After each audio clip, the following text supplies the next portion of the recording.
Have my mic off. Hi! Hi, everybody. How's it going? Welcome to the stream.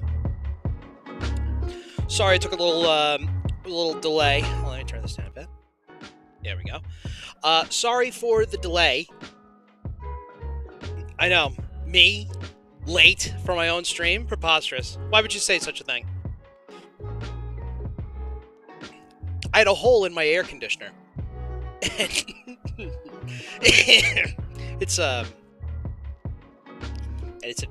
It's like a tube. Yeah, it's an air conditioner with like the hose that you put in the back. And let me turn this down just scotch because my levels are still leveling. So yeah, I have a air conditioner hose that I have to like tape up and patch, and I didn't have any tape. My brother is gonna be here to help me in a little bit, so I'm gonna hop. So when he is here to fix it, I'm just gonna hop off stream and help him. But I'll be right back. I don't think it's gonna be for a while because he got off work. He's got to get over here, so we have some time. Did everybody enjoy their fireworks? I did. Because I live in New York City, there are fireworks everywhere. Fireworks to the right, fireworks to the left, fireworks above me, fireworks below me. It's actually, it's actually really nice because, you could shell out couple grand to, go and spend time in like the Macy's fireworks. You have to like buy a ticket, stand around, and then wait for the stupid fireworks to happen. Or you could just find somebody who lives in Queens and had them and just stay over their place, and then you could just get all the free fireworks you want, depending on where you are. In Queens, there's a lot of there could be like a lot of trees in some areas. So, depending on where you are, if you're near the water like me, it's you get a little flatter land. So, if you see if not the trees, then hopefully you're not being obstructed by like the apartment buildings that are like obstructing your view, or tree or something. Not great for Shay, however. Shay, he was very, very nervous about the fireworks. He doesn't do loud noises. I mean, what dog does loud noises, to be fair? I really hope this is coming through okay. I had to... So... Let me get a shirt on here, because I'm looking at the hole in my chest. Let's get a nice image here. I'm gonna search through my... Yay! Here we go. Model T. There we go. Maybe I'll scrunch that up. That'll fit as a t-shirt, I hope.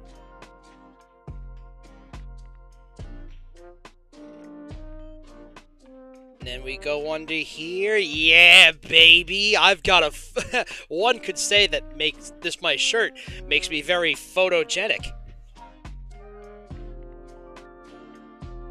Because it's a photo. Anyway, yeah, so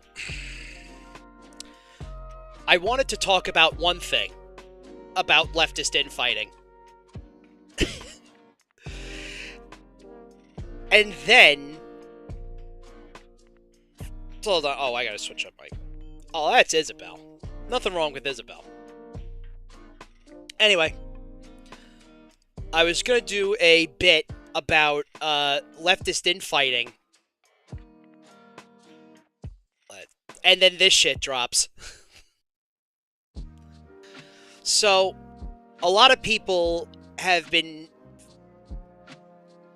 Oh, I should make this announcement while I have your attention. Link.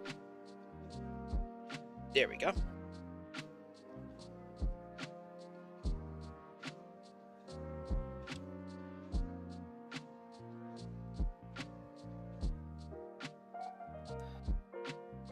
What's this over here? Anybody guess what that icon is? That's right, it's the Money Me meter. It's the it's the begging website.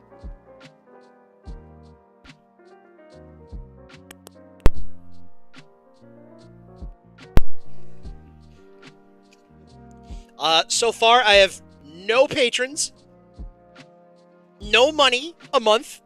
Zero. I'm sitting pretty at $0. Zero leftist fun bucks. After I just got started. So, right now I only have a membership tier of $5 a month. It's $5. I don't know how to do like a pay as pay what you want kind of thing. I do have buy me a coffee. That's on the link tree. If you could just give, if you don't want to do like a subscription thing and you just want to like throw money my way just to just keep the lights on in here, or to buy tape to fix the air conditioning, that would really help. $5 goes a very long way, and if you want me to do more of this stuff, money me now. Money needing a money now. Because let me tell you, it costs a lot to look this cheap. But if you can, if you're able, it would really help me out a great deal. I appreciate that, and I love you guys. As in a not parasocial way. And thank you for supporting the stream and checking me out and finding me funny. First of all, if anybody's still watching, thank you, by the way, for staying through the leftist audio era, as I've affectionately called the past few streams. I've contemplated on whether I would like to, edit those old clips, because we did cover Colleen Ballinger, and we had a couple laughs doing the randomizer. But like those, I mean, I'm anxious to hear what this sounds like when the broadcast is over.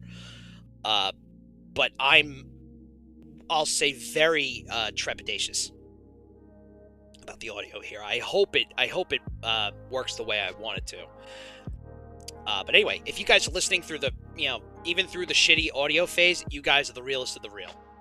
Because those clips are, like, I tried editing those clips.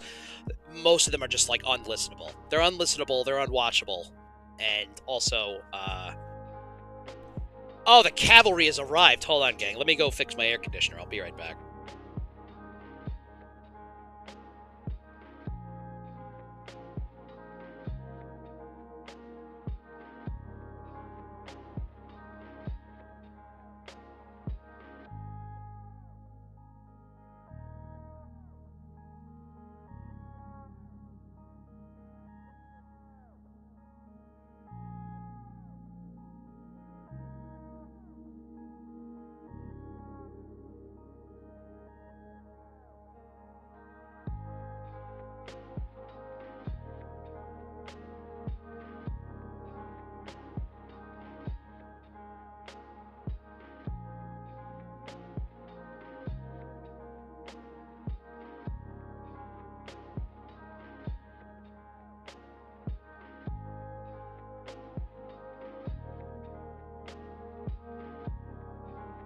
All right.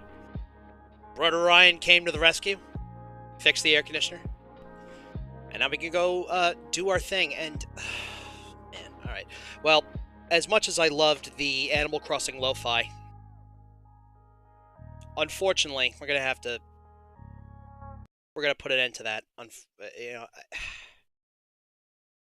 Because do you guys really think I want to talk about this shit? Like, well, first of all, I do. The answer is yes. Yes, I do, because this is actually very important. I know, if you could believe it. So a lot of people are floating around the prospect of making sure we're full screened here and I'm broadcasting. Am I doing good here? Great. Okay, fantastic. So I've seen a lot of kerfuffle on Twitter I've seen a lot of nonsense. Um, I mean, it's Twitter. There's gonna be nonsense, but specifically about Anna Kasparian leaving the left, quote unquote. Um, Now, this clip I know dropped yesterday, and I think the actual podcast might have been like 2 days ago or something along those lines. Now I don't know who Sitch and Adam are, but I assume assume it's a comedy show. So I'm sure it's like a variety where they just talk, shoot the breeze, talk about shit. I don't know anything about them. I'm just I just want to see this interaction here. So do I think Anna Kasparian has gone mask off? Well, we'll determine in the clip because this is apparently her like biggest red pill moment. But as I've said as the video description, as the stream description says, if not, um, I think if this probably isn't insidious. It's not as people are implying. I mean, they're rightfully so to imply it because we've seen a lot of people just do stupid bullshit and say stupid bullshit because the money is good. But I don't think Anna is like a grifter. I don't think she's a grifter. I think her years of doing like legitimate progressive work um was it was admirable. And I loved the Young Turks. I was subscribed to them. I gave money to them. I gave them my money with a smile on my face. I feel my my thought going into this is that Anna, I don't think is exactly quote unquote leaving the left. I think she's terminally in love with the smell of her own farts. Remember when she blew up after the whole diatribe about the Bible and like I don't care how you know talk about my life or shit like that. I know I'm paraphrasing. I'm paraphrasing really badly, but I can do us all a favor and pull that clip up of Anna. Anna, I don't care. There we go. Yeah, Anna Kasparian, I don't care about your religion. This has, you know, this had blown up on every other politics channel, and it got a lot of traction. And it also got, uh, traction in the mainstream community, mainstream media. But if nobody knows, and if anybody's, keeping score at home, uh, let's see. Is this the full one? So, yeah, these comments might be strong, but all right. So let's do this clip because it's only a minute. It's only a minute 18. I think this is the whole clip. It's not very long. But this clip specifically propelled her to, virality. it's how I genuinely feel. I don't care that you're a Christian. I don't care what the Bible says. Like, I feel like it's a clown show, like sitting here trying to decipher what your little mythical book has to say about these very real political issues, right? I don't care if you're Christian. In fact, I will fight for you to have your religious liberty and practice your Christianity. I believe in that. I don't believe in Christianity, which means that you do not get to dictate the way I live my life based on your religion. I don't care what the Bible says. You have every right in the world. All those women who identify with your religion have every right in the world to not get an abortion, to not take birth control, but they do not have the right to dictate my life and what I decide to do with my body. I don't care about your goddamn religion. I'm so tired of having nonstop conversations about what the Bible says. You live your life in the way that you interpret the Bible. Again, I don't care. But you don't get to take the Bible and tell me, well, the Bible says this in this chapter, in this verse. I don't care. I don't care. I don't believe in it. And I have the right, based on our Constitution, to not believe in it. All right, now that is based in true. And that was, oh, this I haven't seen. Why Ben Carollo left TYT. I didn't see this. Why Ben Carollo left.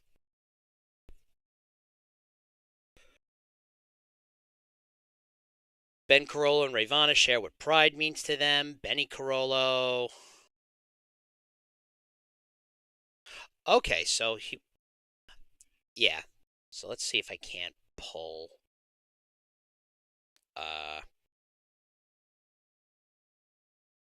mean, hopefully they have the video up. Here we go. Why I left TYT. All right, so we'll get to this after we see this. So yeah, that's the that was the clip that kind of propelled Anna to virality. And the message itself, I mean, thank God she went viral for saying like a cool thing. Now, I want to, disclose I'm Catholic. I mean, I'm not really much of a Catholic. I don't go to church, but I'll say this. I'm the kind of Catholic that on St. Patrick's Day, I would rather go to Mass than drink like a fish. And that's because of the, Irish Catholicism.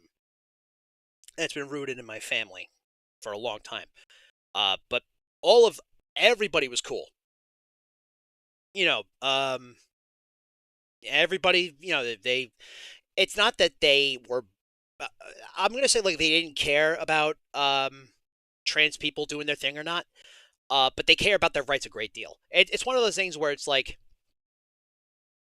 whether or not a trans person exists in my vicinity or not, or at all, like in the world around me, even if I don't directly see it, they still have the right to live. They still are, worthy. Well, because God's love is not really something to be worthy of. It's just assuming that, he's, they're gonna, they're gonna reward you for doing good things if you're a good person. And even if they didn't, and if it doesn't exist, let me tell you, that's another story for another day. But point is, I'm Catholic, and and my family is Catholic, and we don't buy half of the shit that people who I say are pretending to be Catholic throw out there. So, I think Anna reached a lot more people who probably feel the same way that I do. And,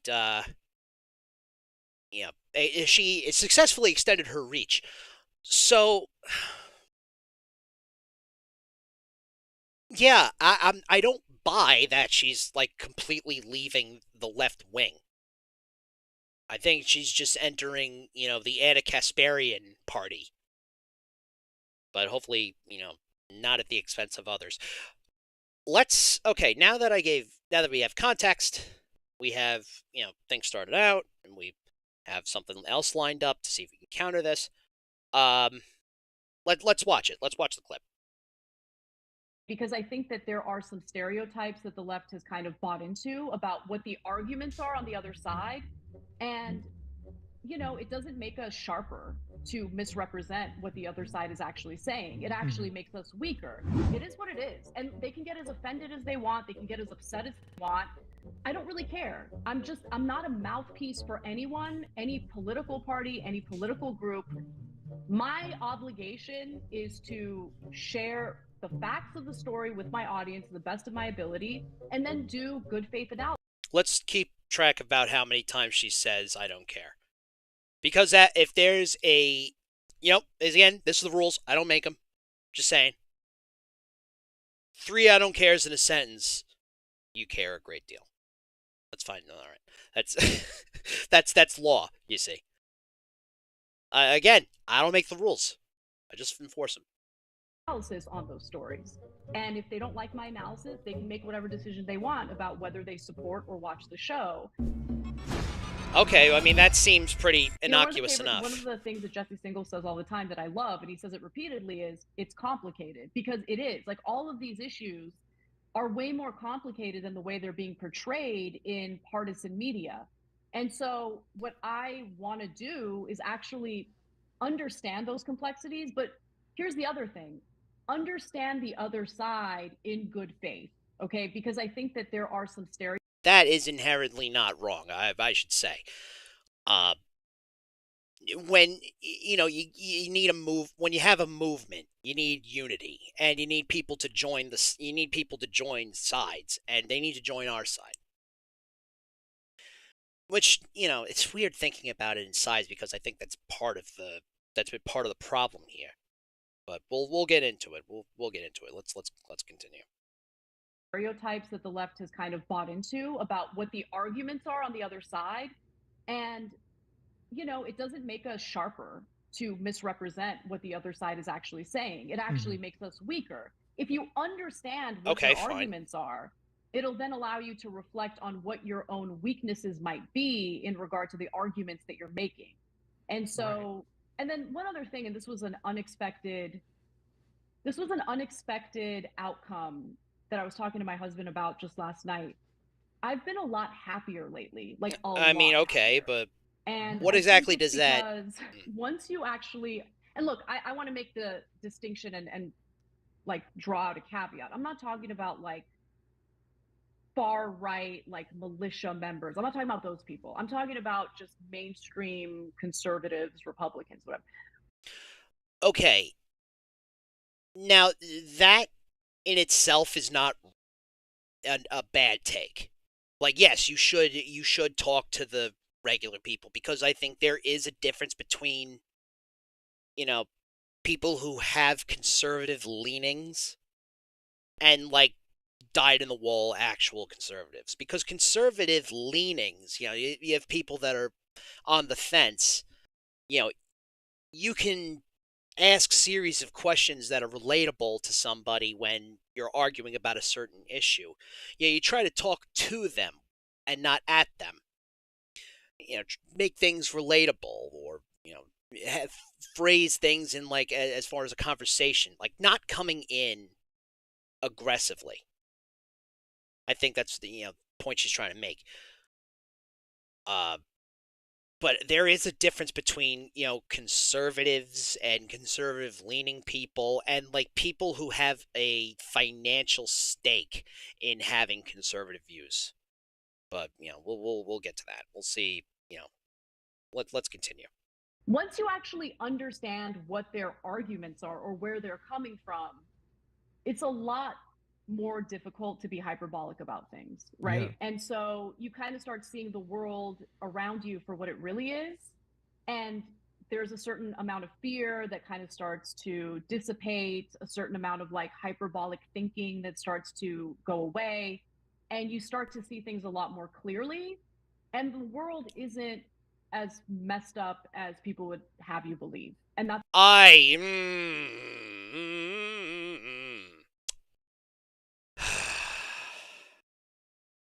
Anna, the planet's on fire. The planet's on fire. Literally, kids are getting gunned down in the street. There's trans people are getting murdered still. We don't know how many, unnamed trans people are dead because it's not reported. Government is super ineffective. Corporations are just getting stronger. Executives are becoming more brazen with pay disparities and not paying union labor. No, it's not good. It's not good right now. But you can acknowledge that things are not good. Oh, I had this down a little bit on the monitor. Hopefully, there we go. All right, maybe that'll do it. So, yeah, this part, unfortunately, is coming from a very privileged point, which I don't know. It doesn't really bode well for the rest of the conversation. I think we're only 2 minutes in. Yikes, Strays. That's a good thing. Now, some Yeah. people might get super offended at me saying that because I'm not they've offended. You're just completely bought wrong. into the hyperbolic thinking and they think the world's coming to an end. We're getting And there are close. terrible things happening. I don't want to minimize that, You but did, Right. but we whatever. need to be realistic about what's actually transpiring in the country. And for areas where we need improvement or different policy solutions, Yeah, we should infrastructure. actually have Right. good faith debates about it and come up with those solutions. And I think that the current discourse is standing in the way of that. Mm-hmm. Yeah, That's really fascinating. I never thought about that but it makes perfect sense if, people go into politics and they have this very like, the other side is either composed of like all racists who want to enable, some kind of fascistic regime against me, Right. or like Yeah. the other side is all made of like, communists who want to take over the country. Like it's gonna put you in this headspace. You're like, oh my god. Uh-oh. Uh-oh. Hang on. I'm I felt a tingle.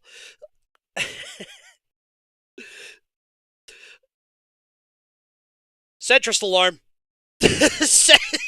Centrist alarm. Uh-oh. Uh-oh. Wee, wee, wee, wee, wee. Yeah, oh boy. This is getting very into thank you, both sides alarm. This is getting very well, both sides are crazy, which is the most intellectually lazy argument, not ever, but pretty close. Close second. God, like I'm in this fight for my life. Like this is like the most important thing ever. Yeah, but some people are. but some people are. Let's be real here. Some people like all of this shit isn't like trying to get messages out to people who are sitting on the fence. Some of these people are like screaming to the mountaintops, advocating for their lives, literal lives. So yeah, it's uncouth at best, but we're really flaunting the "I don't care" attitude, and I'm not happy about that. And then you're like, well, once you start to see like, well, yeah, there's small pockets of that exist, but the average person is not that. You're like, oh my God, this weight has been lifted from my shoulder. I don't feel like the world is about to end. Yeah, totally. I want to say two things. Yeah, well, I think another distinction that needs to be made is that there aren't, a great deal of people that are like terminally online. That's why the modern conservative movement is, people are starting to be turned off to, guys like Matt Walsh, Charlie Kirk, because, middle of the road voters are going, these guys are fucking insane. And anybody else, and the correct opinion is, wow, these pedophiles are trying to, they're trying to throw us off the trail here. Trying to throw us off the scent. Did they successfully go and harass Target enough for them to take down their pride displays? Yes, because capitalism will always turn to fascism in order to protect itself, or will always, be complacent to their demands. Like, the indicator, rather the point that Target adjusted, something, that, whatever representation they did have, as hollow as it was, it is very disappointing, but we can't be surprised. This is a multinational company doing this shit. On the same token, how do you get corporations to do what you want? Hit them where it hurts. Money. I just don't think that. I think enough people know that rainbow capitalism, as we could see it right in front of us, is not a very substantive mode of support, way to support LGBTQ plus communities. I think enough people see that. I think the norm is, why can't we all just, live in harmony? But again, also that's also just scratching the surface of, saying, why can't we all get along? There's plenty of reasons why we can't all get along, and it is very complicated. But what Miss Kasparian is doing, she's centering the conversation around herself. That's why she says, I'm happier now when I'm not conversing with people like online. First of all, good. You should log off, because as strong as those opinions can be on Twitter, they are ultimately words behind a series of ones and zeros. Log off, go outside, and actually, find a way to advocate. Or just do your show. Just do the show. It's good. Like, the show was good. Whatever. What do I know? I only gave them, $10 a month every month for like 2 years. What do I know? First of all, and I don't know your take on Jordan Peterson, but it is like the first rule is tell the truth. And I feel like coming to a place in your life where you're like, I feel like I'm honestly telling the If truth she now, mentions something about lobsters, that's when feel we know it's all over. completely better. I'm one of these people who just hates thinking I'm being dishonest, or if I'm in a position where I'm forced to be dishonest for a job or something like that. I just, it's horrifying for me. So, and I do think it is kind of politically expedient for a lot of people to categorize far right, racist, Nazi pieces of shit who, none of us are in favor of, for moderate Republicans who just want some, they have a different spin on some sort of policy prescription, which my thinking of the world is, you've got the conservatives on the right who are kind of playing defense for society, and you have liberals and progressives on the right who are or on the left who are kind of playing offense for society. They're the ones that are pitching. Wrong. And again, it assumes that it's a fight. What, Adam, my man, what are conservatives defending? What are the parts of society that conservatives are trying to defend? Jim Crow? Whitewashing of American history? Trans genocide? Religious zealotry? Corporations running unfettered? Climate change denial?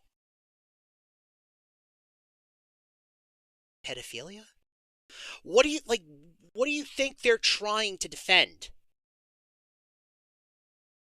And she's just sitting there like a fucking bump on a log.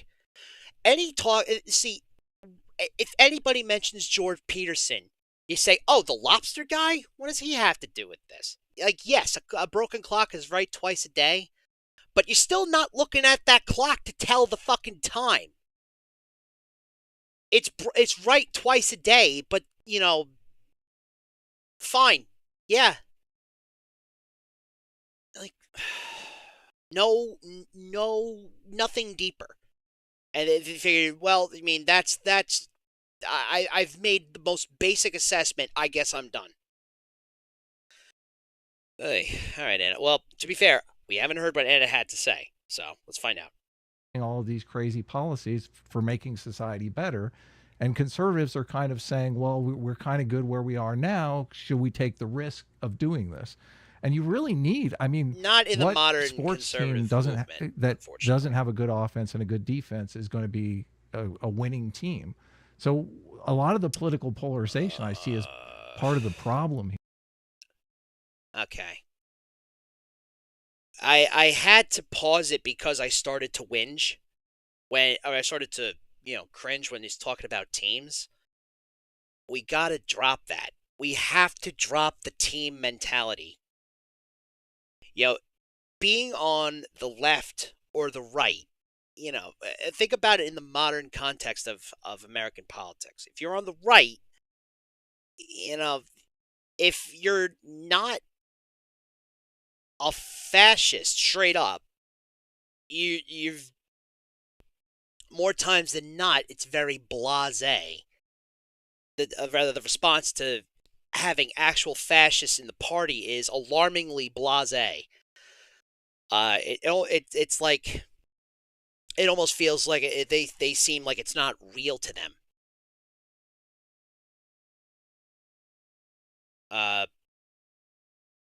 And on the left, it's if everybody is a racist everybody's racist grifter, then how does anybody reach out to anybody?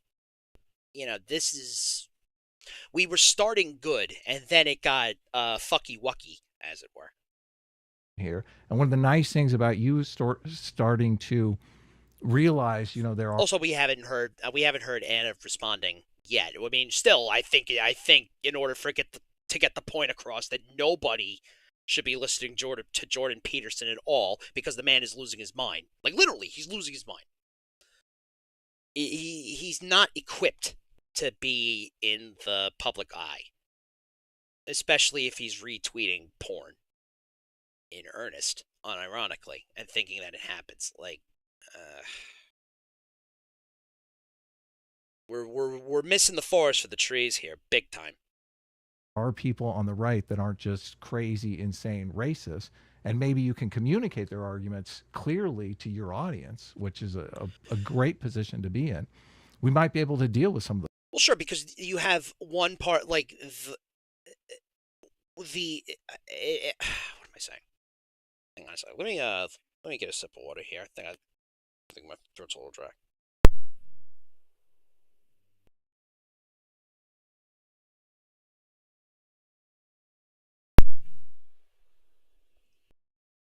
Oh boy.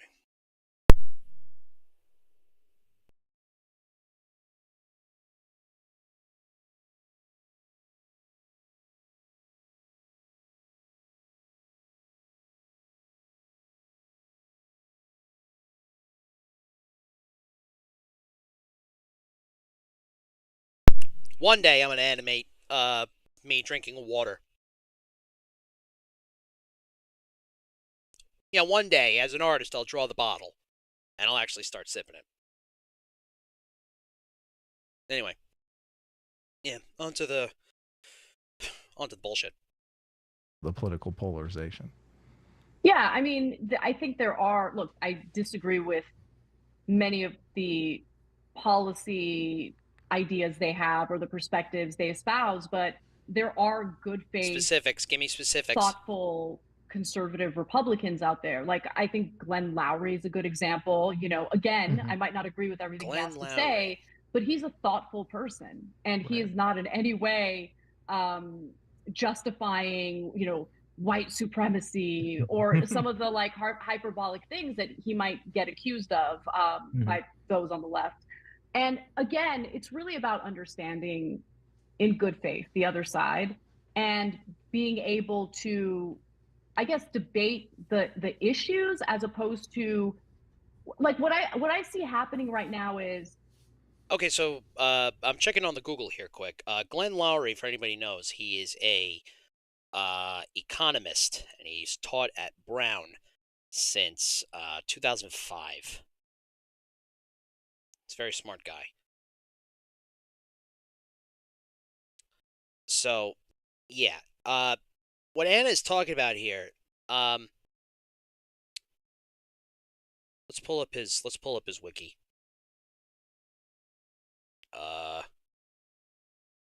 Glenn Lowry. Yep, American Economist here.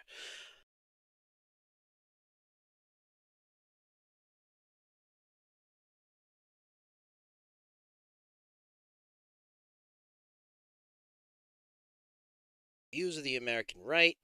Lowry became an assistant professor. Political positions. He used to be a Reagan conservative, which is immediately off to a very bad start. Anybody who's a Reaganite is anti-labor, full stop. And if you ain't a friend of labor, you ain't a friend of mine. So immediately I find his leanings very suspect.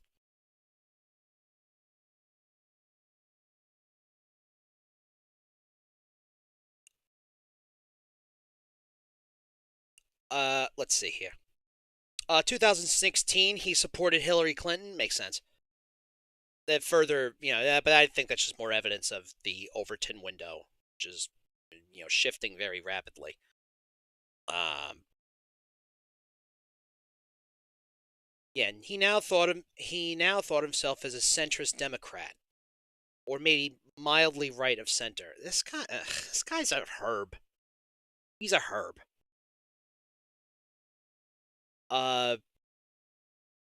Yeah, I wouldn't trust a Reaganite Republican.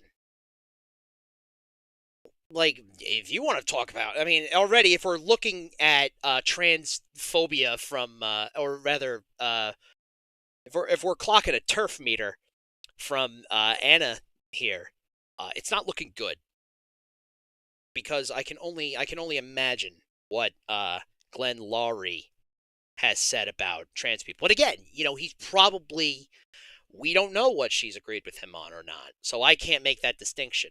But from his leaning and where exactly his allegiance lies is money. He's an economist. He hates unions, hates them, wants them all to go away. I can't guarantee that's what he actually thinks, but it just, if you call yourself a Reagan Republican and then you shift over to Hillary Clinton Democrat, it's not looking particularly good for labor. I want the left to engage in the argument as opposed to what I see happening, which is them engaging in like ad hominem in a lot of cases. Character shut the fuck up! Statement. Shut up! All right, this is fucking stupid. If you don't like people calling you names online, if it's not anything like, we can't call you dunderhead, can't call you stupid because you have stupid takes. Like, you're a public figure. You're a public figure on the internet. Like, I'm now streaming. I'm now a public figure on the internet, or at least trying to be. You can't worry about what people say. You have to be strong in your convictions. Who cares about the comments? The fucking peanut gallery. Except for the people who say I love you and say nice things on the comments. You guys are awesome.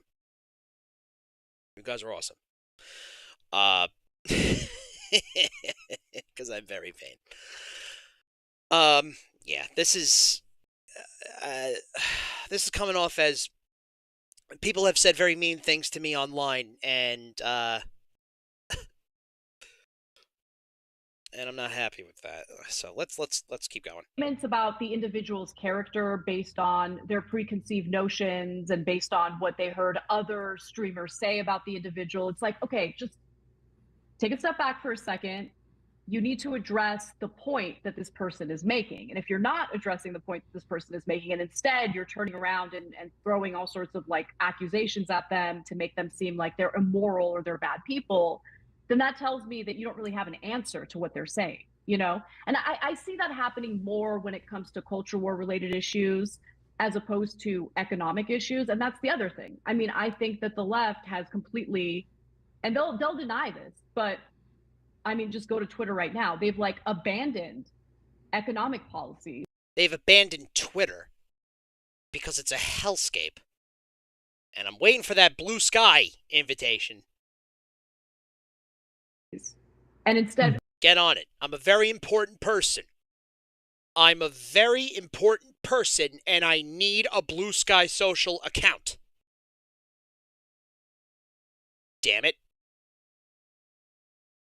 Let's keep going. Hyper-focused on incredibly divisive, like, identity-related issues, right? Yeah. And Right. yeah. And like their take is always, oh, well, the other side wants us they're racist, that's why. They're transphobic, that's why. I And need it's like, specifics, no, you gotta do more Anna. than that. So Give if me you're gonna specifics, if you're gonna refute please. what they're saying, then actually address the points they're making. And if you're not going to do that, you're going to come out looking incredibly weak and childish. God. You probably don't know this, it doesn't help that you're just listing all of these examples. You're listing all of the things that are wrong with the discourse, and yet we don't have a specific. We don't have a specific thing that made you upset. Uh, this just this is coming off as whining. It's whiny. But we talk about MMT and UBI on the stream quite often. And it drives people crazy. I mean, how do you make affordable housing sexy? It's like, You don't make it sexy. Nobody's looking for it to be sexy. You have to talk to people and saying, if we don't do something about raising inflation, raising house price, the housing bubble that continues to do whatever the fuck it wants, or landlords that want to jack up the prices because they take housing as a commodity and not a right. That's the issue here. There's just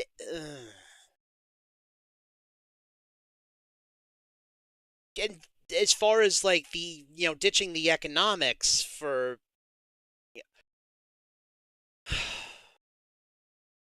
has she been going to cocktail parties? She been hobnobbing with the likes of like Ben Shapiro and all them? I don't know. Like I don't understand this this take. I don't understand the two sides thing. Both sides are crazy thing. Rather, I don't get it. I don't think this is it. it's not No, I know. necessarily a thing.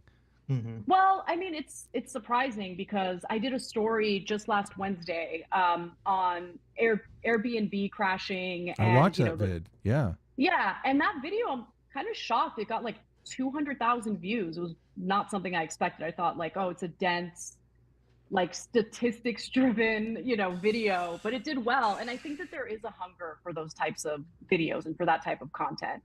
It's not going to go super viral like some hyperbolic, video about like a police shooting or about an alleged Karen, right? But I don't really care. Oh.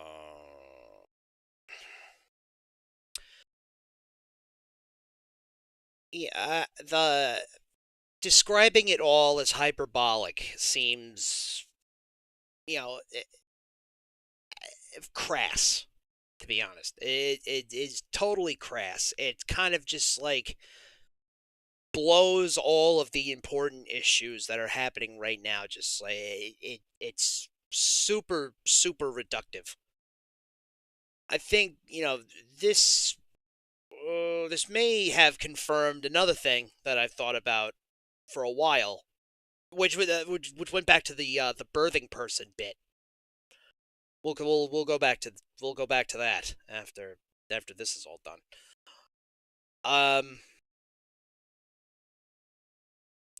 Yeah, this just comes off as self-serving. Like the for someone's life-threatening issue, to Anna Kasparian, it's a inconvenience. I don't know how she could be so reductive when they cover a lot of this heinous shit. I don't understand. I don't know what she's doing here. Well, actually, I do know, but we'll get a good picture after we finish this. Like I just look. I don't want to be part of the problem. I don't want to add to this toxic discourse. Oh, you just to improve anyone's life.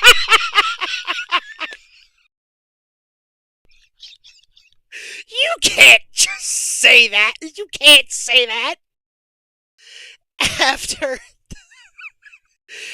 flipping out on people online for calling you a TERF because you said a turfy thing.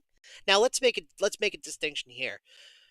Because you said something that TERFs say and believe, if you say it once, there's a chance to reel back and be like, hold on, let's talk about this some more. That's not being on the offense in the very first go, or not being on. See, now I'm using this, this dopes terminology. I don't know. I don't know if you're dope. I think I'm sure you're a very nice guy. I can't make any assumptions. But the point, unfortunately, Adam, that you have made was not a good one. Where we're all just kind of putting this all into teams, and one team is playing offensively and the other is playing defensively. First of all, if we're going to use that analogy, you got it all wrong. The conservatives are on the attack right now. There's 80% of mass shootings? Actually, a little more than that. Like 90%, 99% of these shootings are all done by right-wing extremists. We just had a story about how a Nazi in Texas just shot up an entire bus stop. Come on, dude. Come on. And I feel like I've been engaging in that, and I feel embarrassed about it. And that's really where I'm coming from. I want to get people health care. I want to get people housing. Those are the issues that matter. Okay. Well, in order to do that, you kind of have to work with Republicans, and that's where I think this. Yeah. You can work with some. The ones that aren't interested in any sort of meaningful reform in Congress, that's the time to organize and run and have someone run against him, or against that person. That's where electoral politics, if in theory, should come in.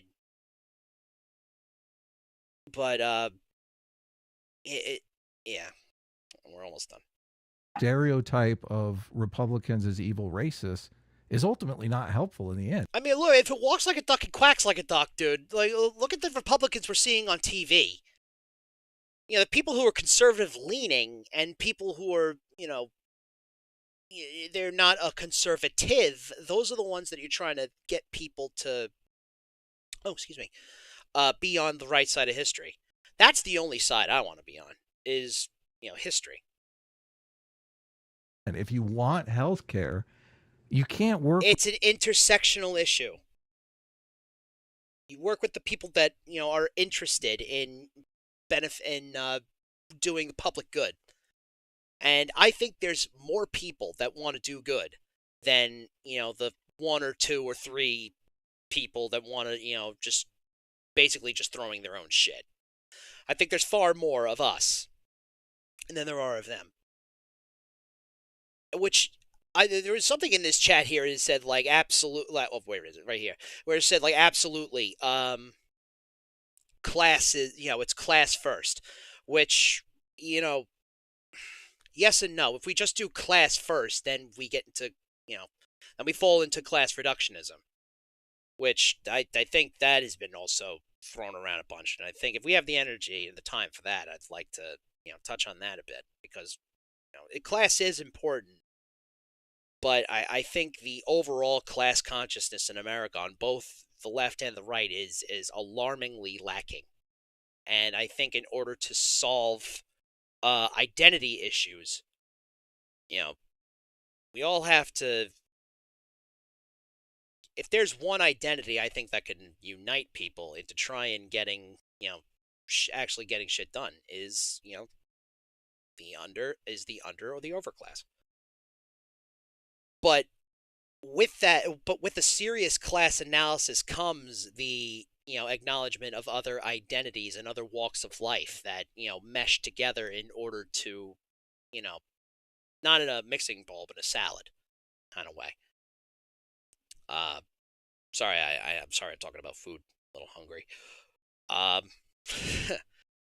But you know what I'm saying? It's like we can't just say it's a class issue and then ignore all the racial biases that go with it. Race and class is something that we have to address especially in the United States. But this isn't. I don't think this interview here. I don't think what Anna is doing is very constructive. I think in this interview, it's kind of allowing people who are listening in to center the conversation around themselves, which I think misses the mark. But let's finish this video. Let's finish what she has to say. With the evil racists to get health care done. You just can't do it. Well, I mean, it's hilarious because, okay, let's put healthcare aside for a second, because here's the other thing. No, yeah, let's just put it aside. The far left after I will push. Okay. I again, you know what? I can understand why people are upset at Miss Kasparian over here, because and this also, and I will admit, now that I'm thinking about it, this is, just semantics, because I think she's just trying to use, for lack of a better term, put healthcare aside. But I feel like we're very close to having her just doing it literally. Also, I've been helping take care of my dad, who's very sick for a while. By the way, he's better. He's getting a lot better. He's got his strength back and doing all that. But, fighting with the insurance company is something I really wouldn't wish on my worst enemy. So no, I will not put it to the side. We have to include that in our analysis. Just like race, just like ethnicities, just like gender. We all have to put it in. We all have to, incorporate that in our class analysis. But, for some reason, that seems to be very fucking hard for people to do. I don't understand how hard this is. It's not. Just pay the fuck attention. Jesus Christ. Ideas that are not popular with the general public, right? Yes. So you make them popular. Protecting, you advocate, marginalized communities, protecting the transgender community is important.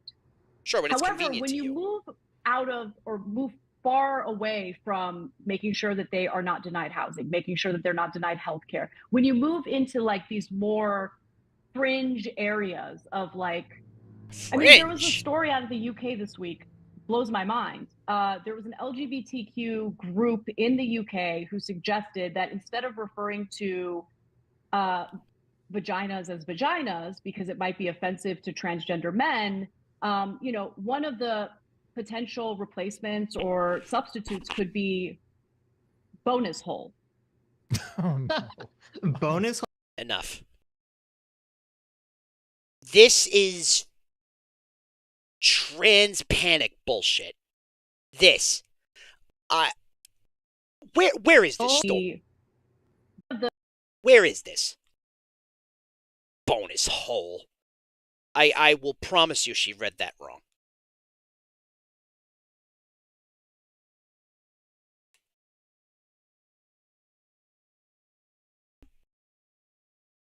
UK Cancer Trust suggests bonus hole is a term for vagina. You know what the first fucking result of this is on Google?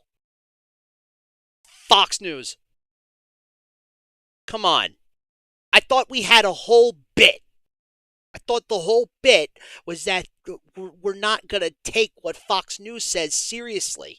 So now, because we have to do Anna's homework for her, we're going to, get another set of eyes on this. God damn you, Anna.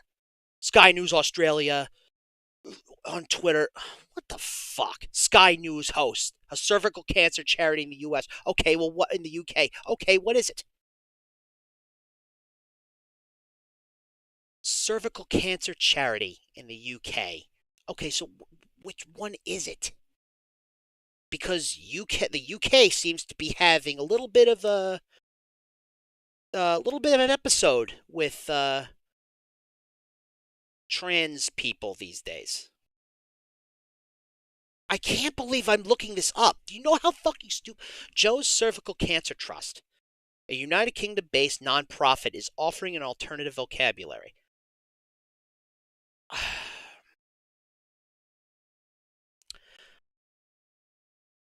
Anna, you're...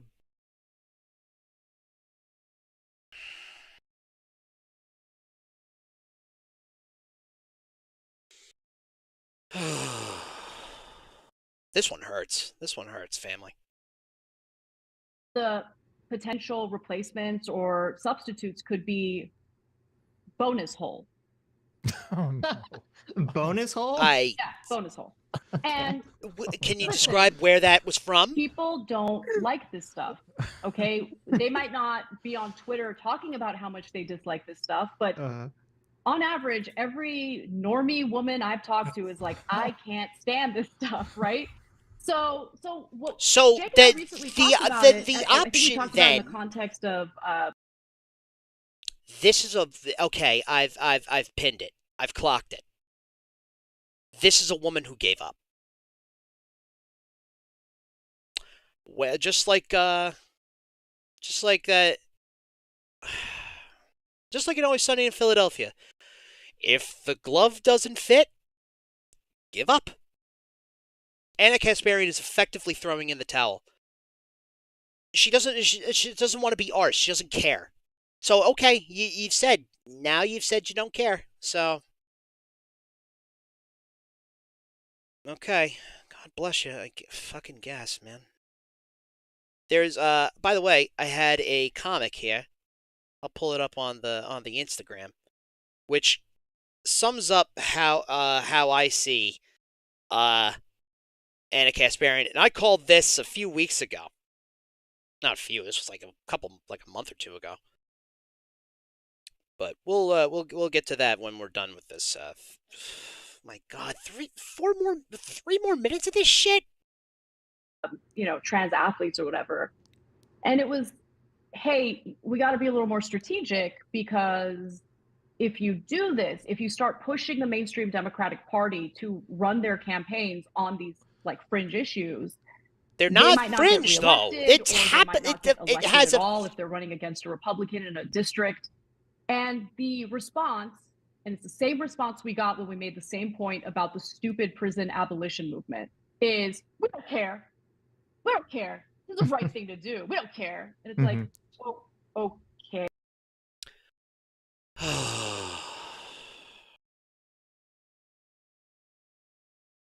You know what? I'm just gonna let it ride. Just gonna let it ride because she's saying everything that I'm gonna. Unfortunately, I think my suspicions were true. Let's see. Let's give her a fair shake. Let's see what she has to say here, or let's finish what she has to say. Okay, but then you complain about what Republicans are doing in various red states. So do you want more Republicans to get elected? And do you want more of these, look, I think that some of these laws.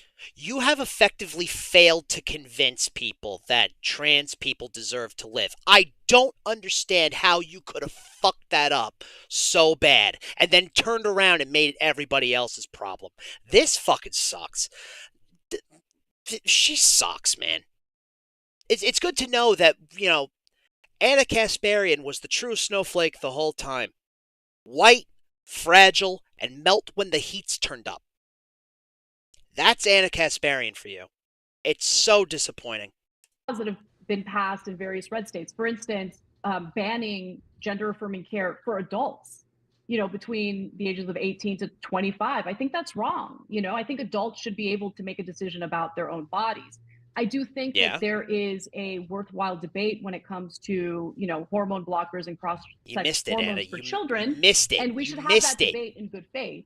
But I don't want the pendulum to swing far to the right. You missed the perfect chance to say the easiest point you could have made. The same people who are against hormone replacement therapy are the same people that are taking testosterone or they signed up for Hims. Or Alex Jones has that fucking stupid ass brain pill that turns you into a tomato. It's all boosting testosterone. You could have easily called the hypocrisy here, but you didn't. Because you just don't give a shit. You don't give a shit, and it shows. Oh, this is abysmal.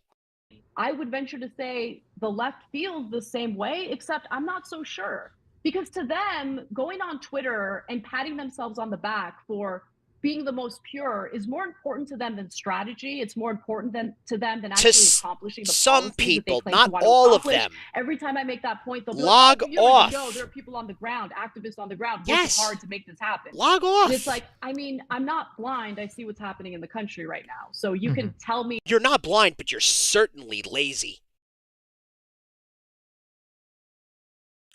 You're not stupid, but you're far too blasé about all this other shit.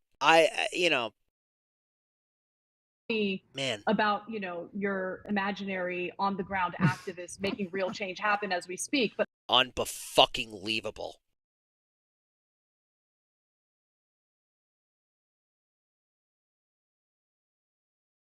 All right, you know what? No, I've heard enough. I've heard enough.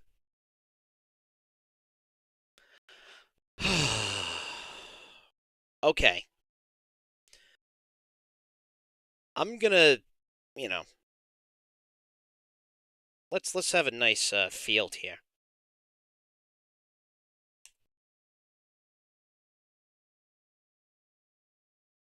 I feel like I need a nice we need a nice image, I think, to kind of wash that shit out of our mouths a bit, huh? All right. So, we reviewed the footage, correct? We reviewed the footage, we took a look, and we heard what she had to say. So, is this a mask off moment? Yes. Is she in love with the smell of her own farts? Absolutely. But what did the mask reveal? That Anna Kasparian, and we waited. We waited. We tried to see how many I don't cares she threw in there. There were very few I don't cares. Which says to me she truly doesn't. That was the attitude of somebody who just is another victim of the terminally online part of discourse. And I understand you're running a online news program,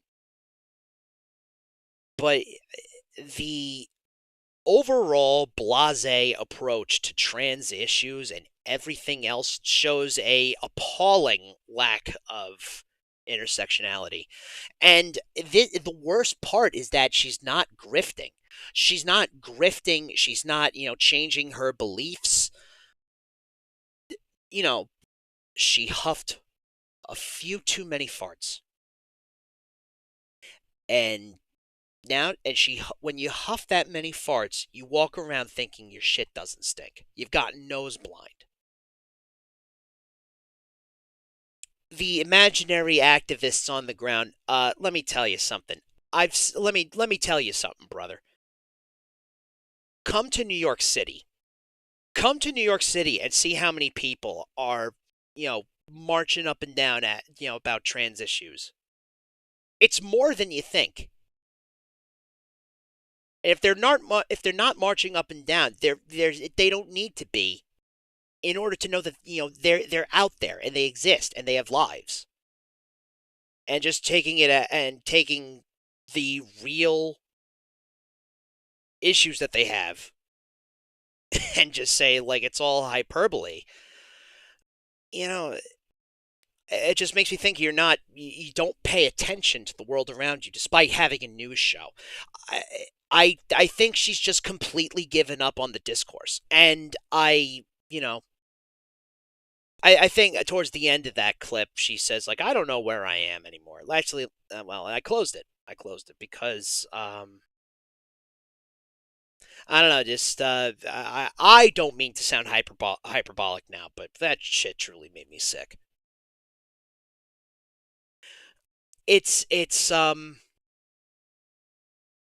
I kind of wish that she was grifting, just so we can, point and laugh at a lolcow. But this is really disappointing. Anna Kasparian has effectively, throughout all of her 20 years of advocating for, progressive issues and all that shit, in one fell swoop, you just told us you don't care. It's you've done what you've needed to do. You've said your piece and you tried. Well, here's the thing, Anna, is that when you don't think you've successfully reached out to people, you try again. You try again because the shit's worth it. Uh, you know, you don't need to say trans people shouldn't exist in order to be, like, you don't need to blatantly say that in order to be a transphobe. You just have to, you just flat out have to not care. And this is worse.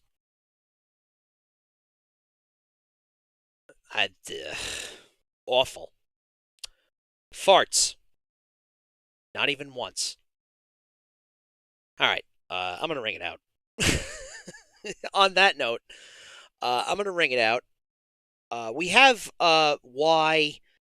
Up next, we have why I left TYT from Ben Carollo, which I can speculate as to why exactly he left. Oh, excuse me. Oh my God. She. Excuse me. Oh my goodness. She. Sorry, I saw Ben and immediately. So I just saw her profile picture. I saw her PFP. So Benny, if you're watching this stream, I apologize. I apologize for misgendering you by accident. Yeah, hold on. Let me put up the old web surfing here. Go into that section of the XSplit. I'll be right back. Just gonna ring it out. I need to link those. It just feels. Oh, all right, whatever. All right, be right back.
Hi, gang. Hello. Let me turn this down a bit.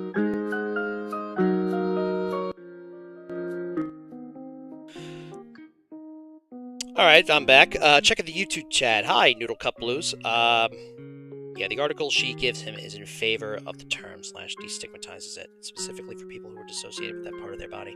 Okay, yeah, at Wyoming, they're defending child marriage, which is awesome. Fantastic.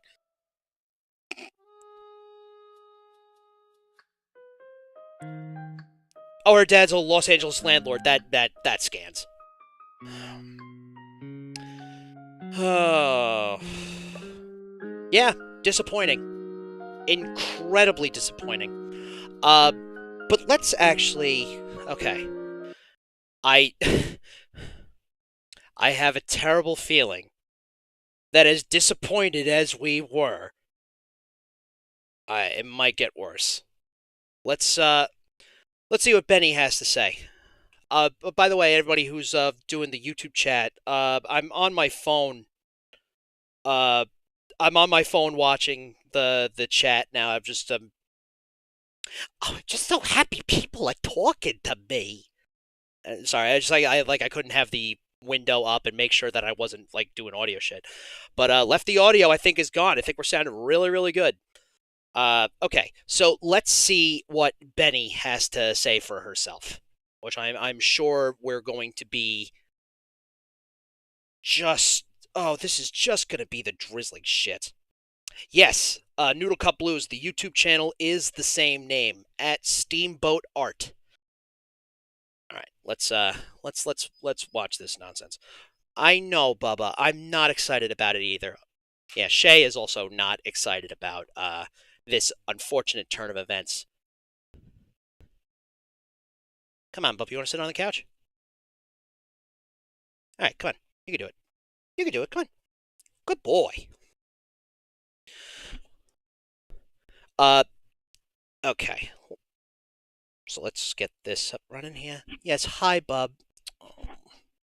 Shay's here. He knows I got upset about Anna's bullshittery. He's come to comfort me. What a good boy. What a sweet boy.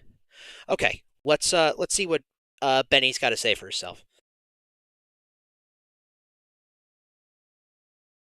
Alright, so in case it wasn't obvious from the title of this video, I'm done with TYT. So anybody keeping score at home, I think she was the host of, or the hostess of, well, I think just host, of Galaxy Brain, which I'm not entirely sure what that was exactly. I don't think I've watched it. But I would imagine it's like nerd stuff. But the most important part, she left because she was experiencing transphobia in TYT, and we need to, no bueno, no good. Let's explain. TYT. Now, before we get into like everything about this isn't about all of the hosts. There are actually a ton of people at TYT that I think are genuinely cool people. Yes. I think the other shows that they're doing, like JR Jackson also does a really great show. That's the thing. I haven't watched in a while actually because of the man. You guys remember that union shit when TYT tried to unionize and there was a whole kerfuffle behind that? What they should have done is say like, it's difficult to unionize in the United States because the Department of Labor is, has made it very difficult to do so. But no, they just took it. They just, kicked the can down the road in the worst way possible and making it the workers' fault, which is a disaster.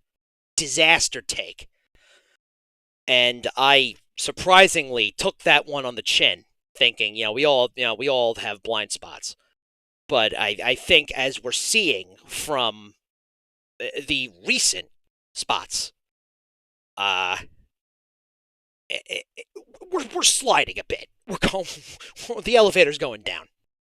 So, let's see. All right, Benny, what do you got for us, girl? This is mostly about Cenk and Anna. But of course, since like they're the people that are like the big names on the network and Cenk kind of like owns the company, it's a pretty big deal when they do something like, I don't know, become incredibly transphobic and start what appears to be a ridiculous right-wing grift. I mean, literally everything from the things that they said about homeless people to the stuff that they said about abolitionists and their general sort of like refusal to hear the people that are criticizing. She does make a good point. I mean, we saw it at the end of that. We saw it at the end of the interview.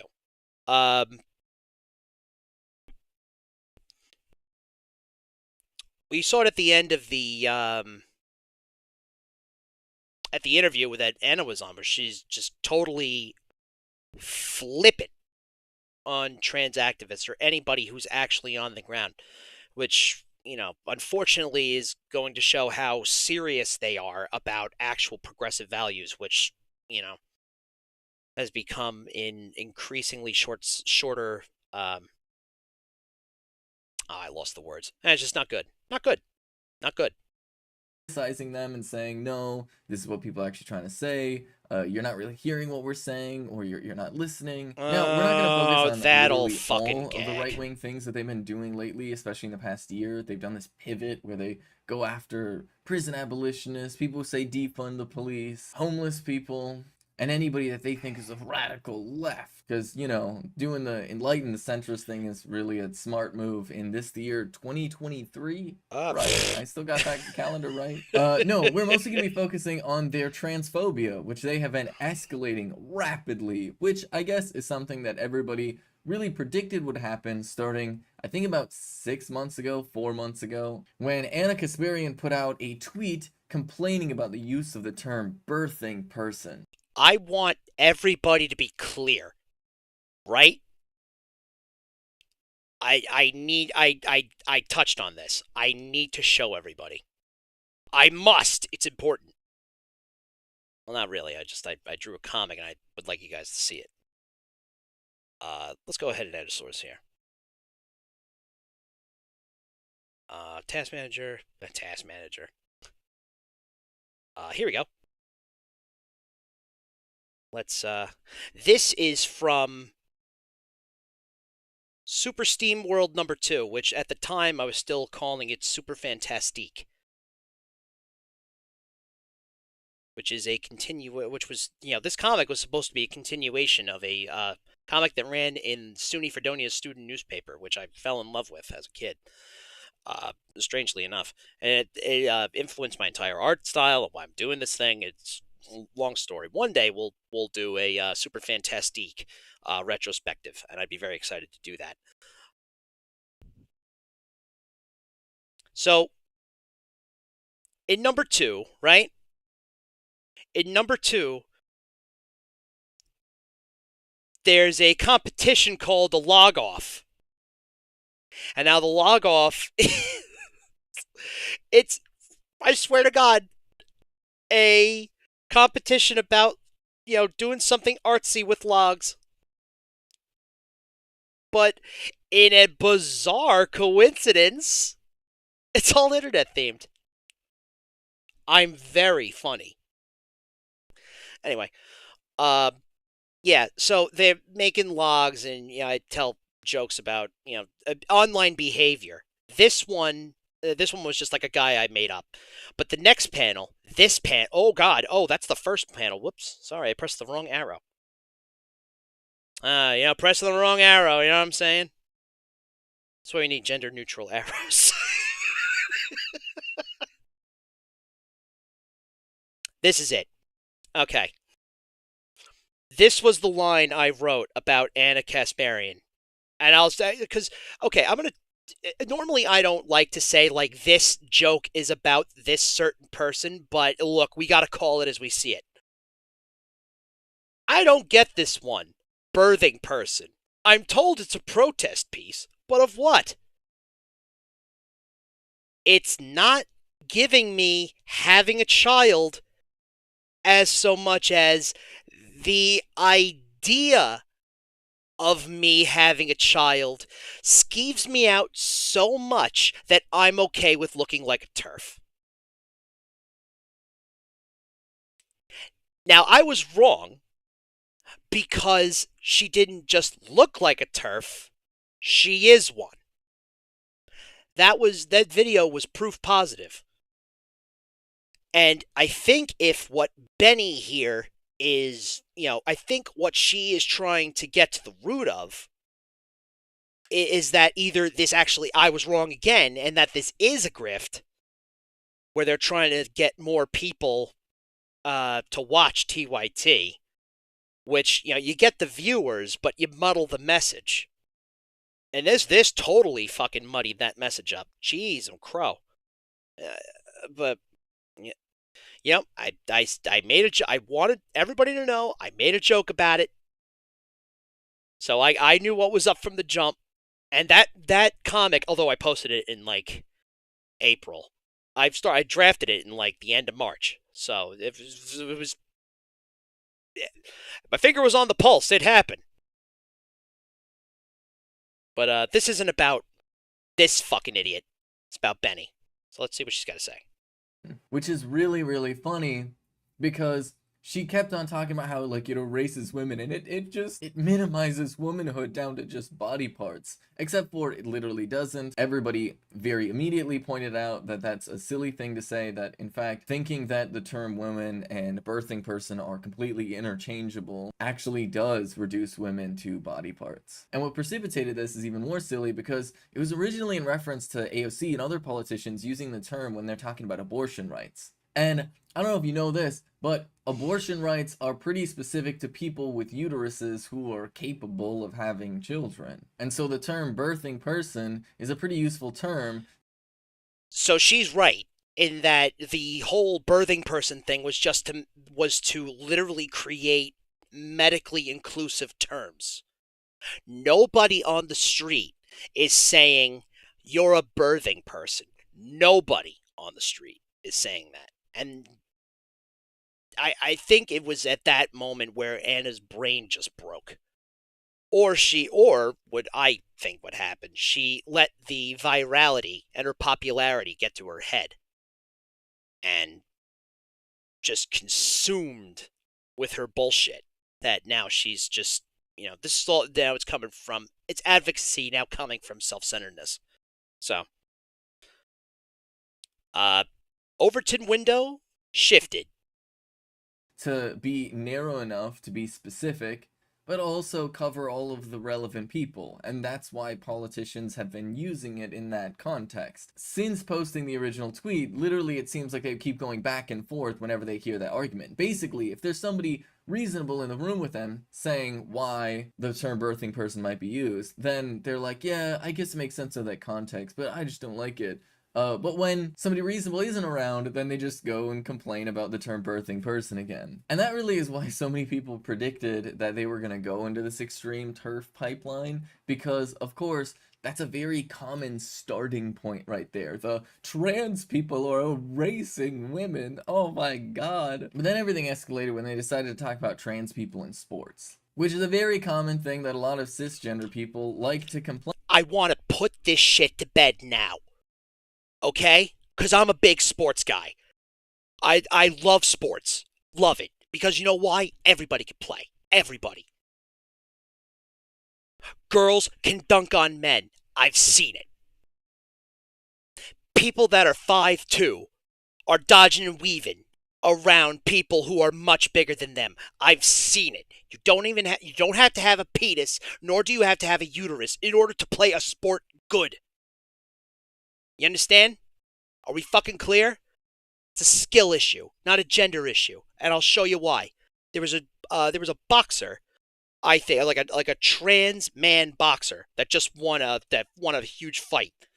Trans man, boxer.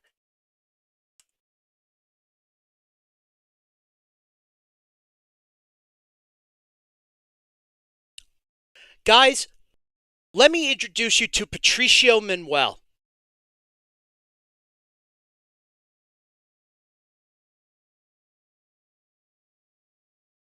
Your winner by unanimous decision, Patricio. Since his amateur debut in 2016, he's only been there for 3 fights. Because let me tell you something, I'm sure, I'll bet you he found a way. But training to be in fighting shape, as well as being, as well as finding yourself and being, and working towards being the body that you were supposed to be in, that's a lot.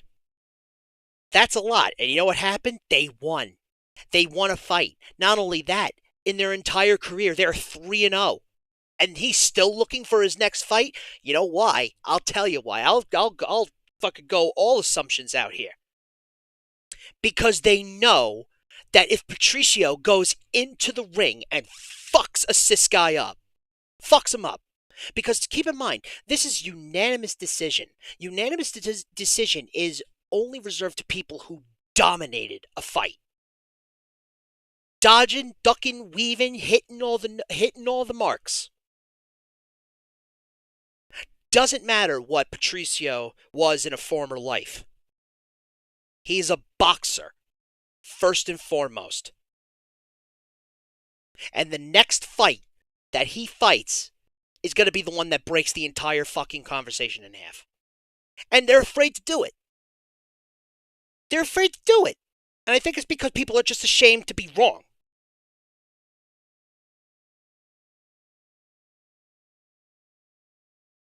Jangles has a really good video on hormones in sports. Yeah, I gotta. We'll check that out. We'll probably. I want to do like a dedicated sports stream. We'll do it another day. This is let's do this shit. Complain about because they don't understand how hormones work, and instead of attempting to try and get any type of understanding, they just want to sit and argue about their assumptions about how they think hormones should. Oh, hang on, gang. I gotta let Shay out.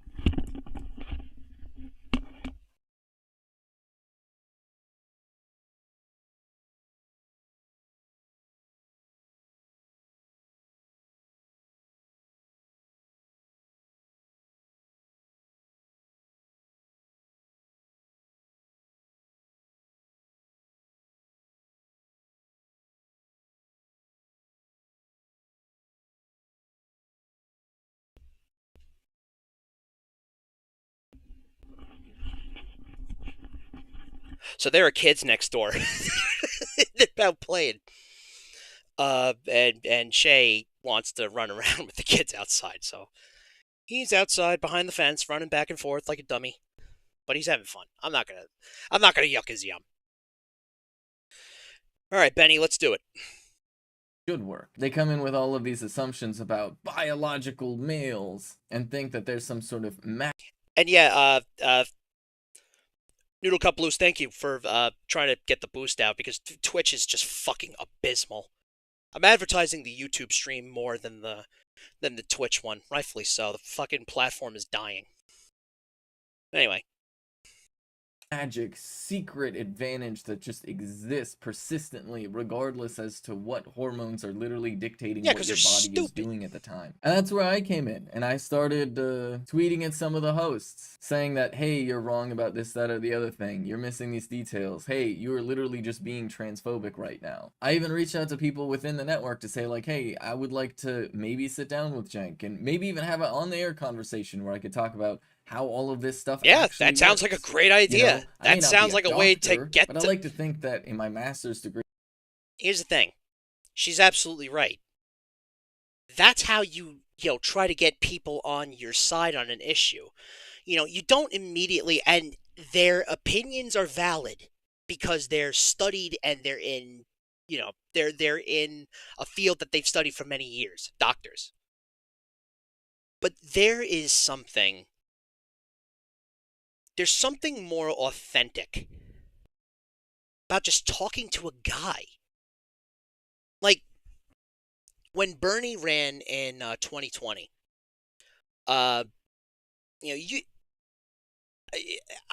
whole the whole news cycle and every mainstream media outlet ignoring him. I didn't get so mad at that because I expected as much. Again, it's like the same thing with the Target bit. It's disappointing, but I'm not surprised. That's why we have to go beyond that, and that's what Anna seems to fail to grasp, is that there's more effective advocacy than that could be done instead of whinging behind a series of ones and zeros. But that to her is her world. That she's illustrated that is the world that she inhabits.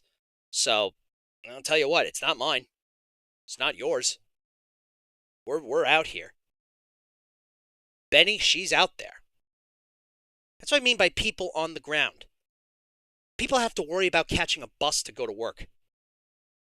People who have to commute to jobs that they wish they weren't doing because they don't have time to actually pursue a passion or a hobby or a career that other than something that is just there to pay a bill. Anna doesn't realize how lucky she is. And I'm not talking about being being a white woman or white passing woman or whatever. I'm talking about the platform that she has. Which kind of gets me, we'll cover this. I don't know if we'll have time to do it today, but there's this video from this YouTuber Soul Bunny about the white leftist industrial complex. Which, by the way, if there is a complex like that, how do I get in on it? Because it's about time I started making money off this shit. Where I'm a white guy that's cisgendered and straight as the crow flies. Where's my money? If this is so fucking easy.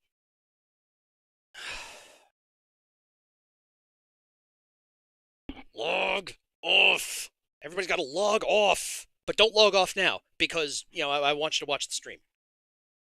Because we're having fun here. All right, Benny. I'm sorry. I keep interrupting you with my bullshit. Please continue.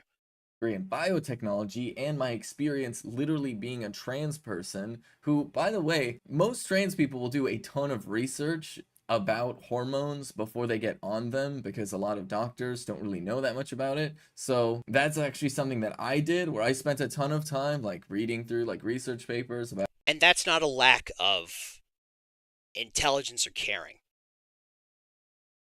The thing is that there are plenty of doctors out in the world, and that's the thing. If we're talking about shortages in different countries, I think that's because there isn't so much of a shortage of doctors. There's a shortage of specialists. For whatever reason, there apparently, because if there is, they're keeping awfully quiet. People who have studied hormones and and can say with authority what hormones do to regular people. Because that's what trans people are. They're regular people. It's in your advocacy, you could still treat somebody as an anomaly, and it just comes off as weird and hollow. God, Oh, in the chat, yeah. After 18 months on HRT, there's no muscular difference between trans and cis women. Exactly. Correct. Exactly correct. There's none. I think everybody could safely say, get good.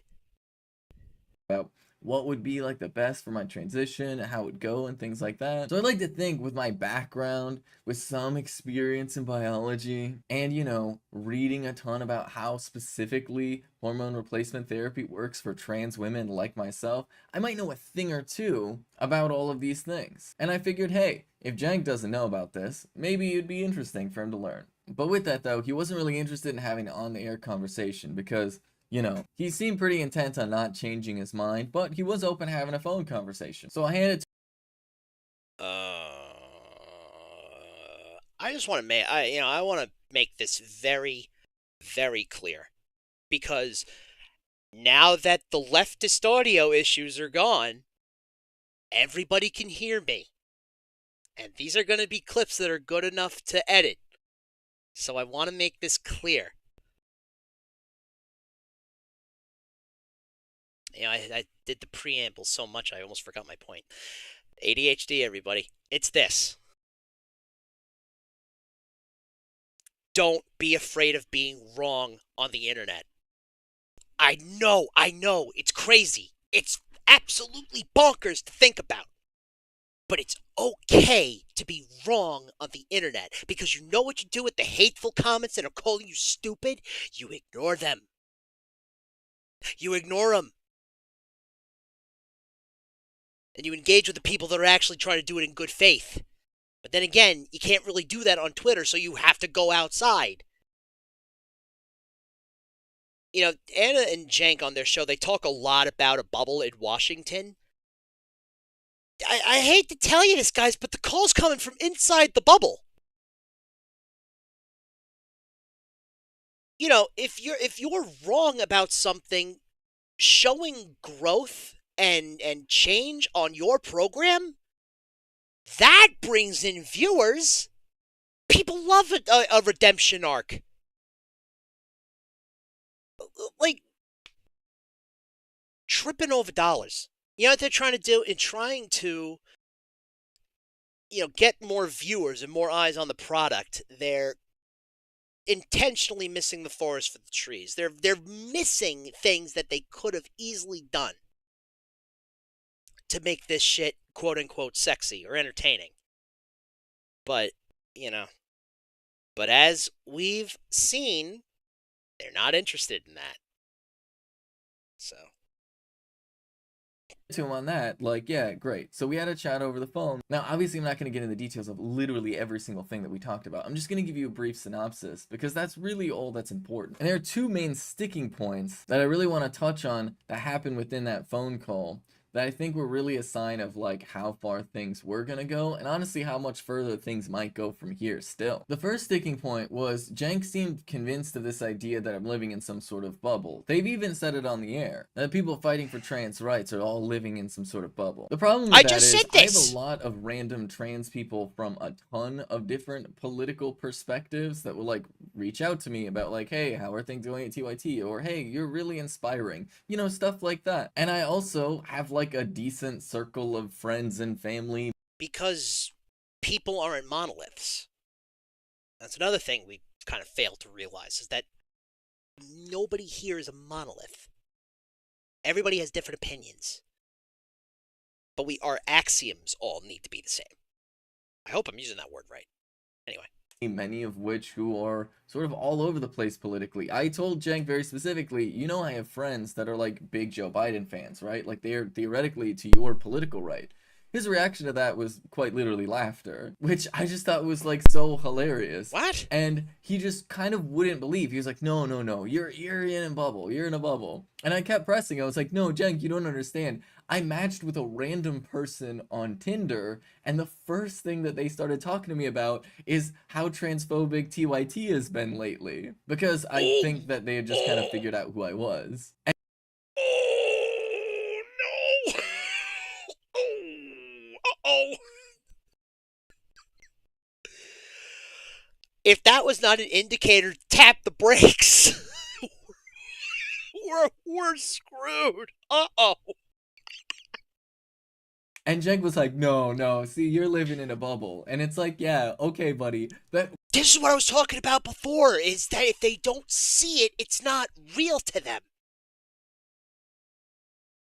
The call is coming from inside the bubble, Jank. Man, oh man. Hold on, make sure I didn't mute my mic. Okay, good, I'm not muted. Fantastic.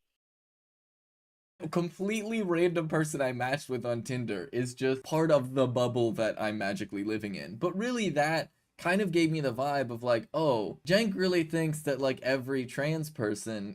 It also says to me, if you're not an expert on the subject, if you're not like a dyed-in-the-wool studied expert of it, then he's not going to want to talk to you.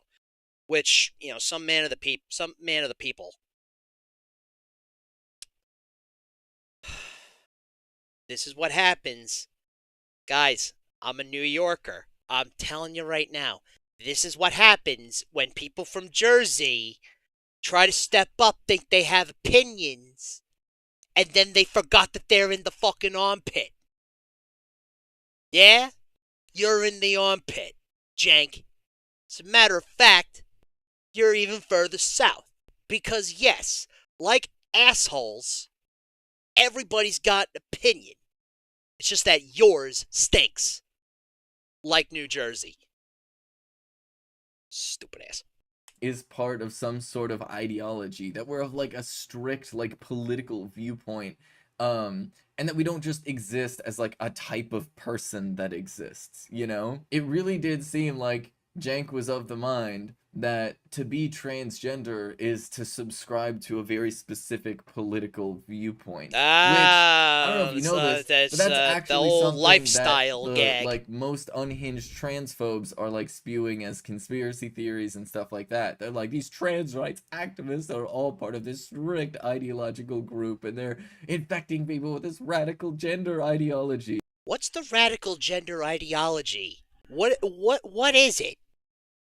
Just leave me alone and let me live my life? That's the ideology I want to subscribe to.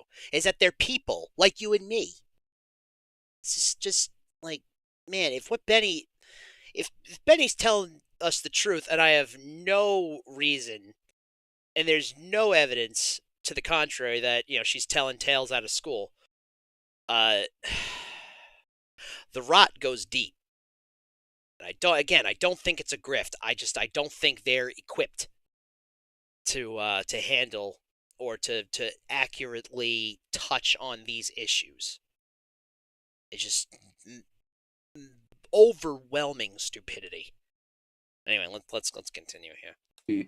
Is literally what like these unhinged right wingers are saying, but it does kind of seem like Jank is just kind of in that camp of like, oh, if you're trans, you must by definition be like some sort of radical leftist. No. Clearly like not connecting the dots about people like Caitlyn Jenner or Blair White existing, which honestly was just really, really frustrating because they don't care, they don't pay attention. Because the people that are in my circle of friends are people who like literally have been homeless in their lives and people who literally are making like ridiculous amounts of money. I have a pretty broad circle, something that kind of happens part of being sometimes on the left is when you're like a having that big circle. polyamorous trans woman that's like a little bit popular on the internet. It turns out that you can build a pretty wide circle of people from like different perspectives and backgrounds and stuff. I know, what a shocker. But then there's the other part that was like even more disturbing, which was I pointed out something that Anna had said on the air, where I was like, hey, Anna said this bit about doctors giving hormone therapy to children because they were afraid of being called transphobic. Oh, fuck off with that! I was like, that's not happening, right? Like, that isn't happening. And Jank's response was, I don't know. See, I could see it happening, though. And I'm like, no, but you couldn't. You could see it happening? Yeah, does that mean it did? I could see Yellowstone erupting tomorrow. I better find a piece of wood to knock on, because if that happens, then we got far bigger issues on our plate. That's not true. I'd say just about the same. Yes, they are the same, and I will not elaborate. Benny is, I think, accurately touching on the lack of urgency there is here, which, oh, folks, not good. Because if that actually did happen, that would be medical malpractice, and it would be like a federal case to just give kids hormone replacement therapy because you didn't want to seem transphobic. No parent would ever do that. No parent is that, there's Munchausen by proxy, but I truly don't think people are doing that. And, guys, what the hell is happening over there? What the hell is going on? That's ridiculous. On its face is ridiculous. Anybody who knows anything about politics would know that not only would that be a federal case, but it would be like national headlines. Every single newspaper would turn that into the biggest story for months. Literally the biggest story transphobes have had for the past 2 months is Dylan Mulvaney being on a can of Budweiser. Which, let me fucking tell you something. Again, not surprising, but still incredibly disappointing. You know how Bud Light here, I actually have the sound clip of Bud Light you know, is showing expressing their support for not Jesse Gender, for Dylan Mulvaney. Here it is. It's right here. Yeah, you heard that? Nothing. Because Bud Light had left her high and dry.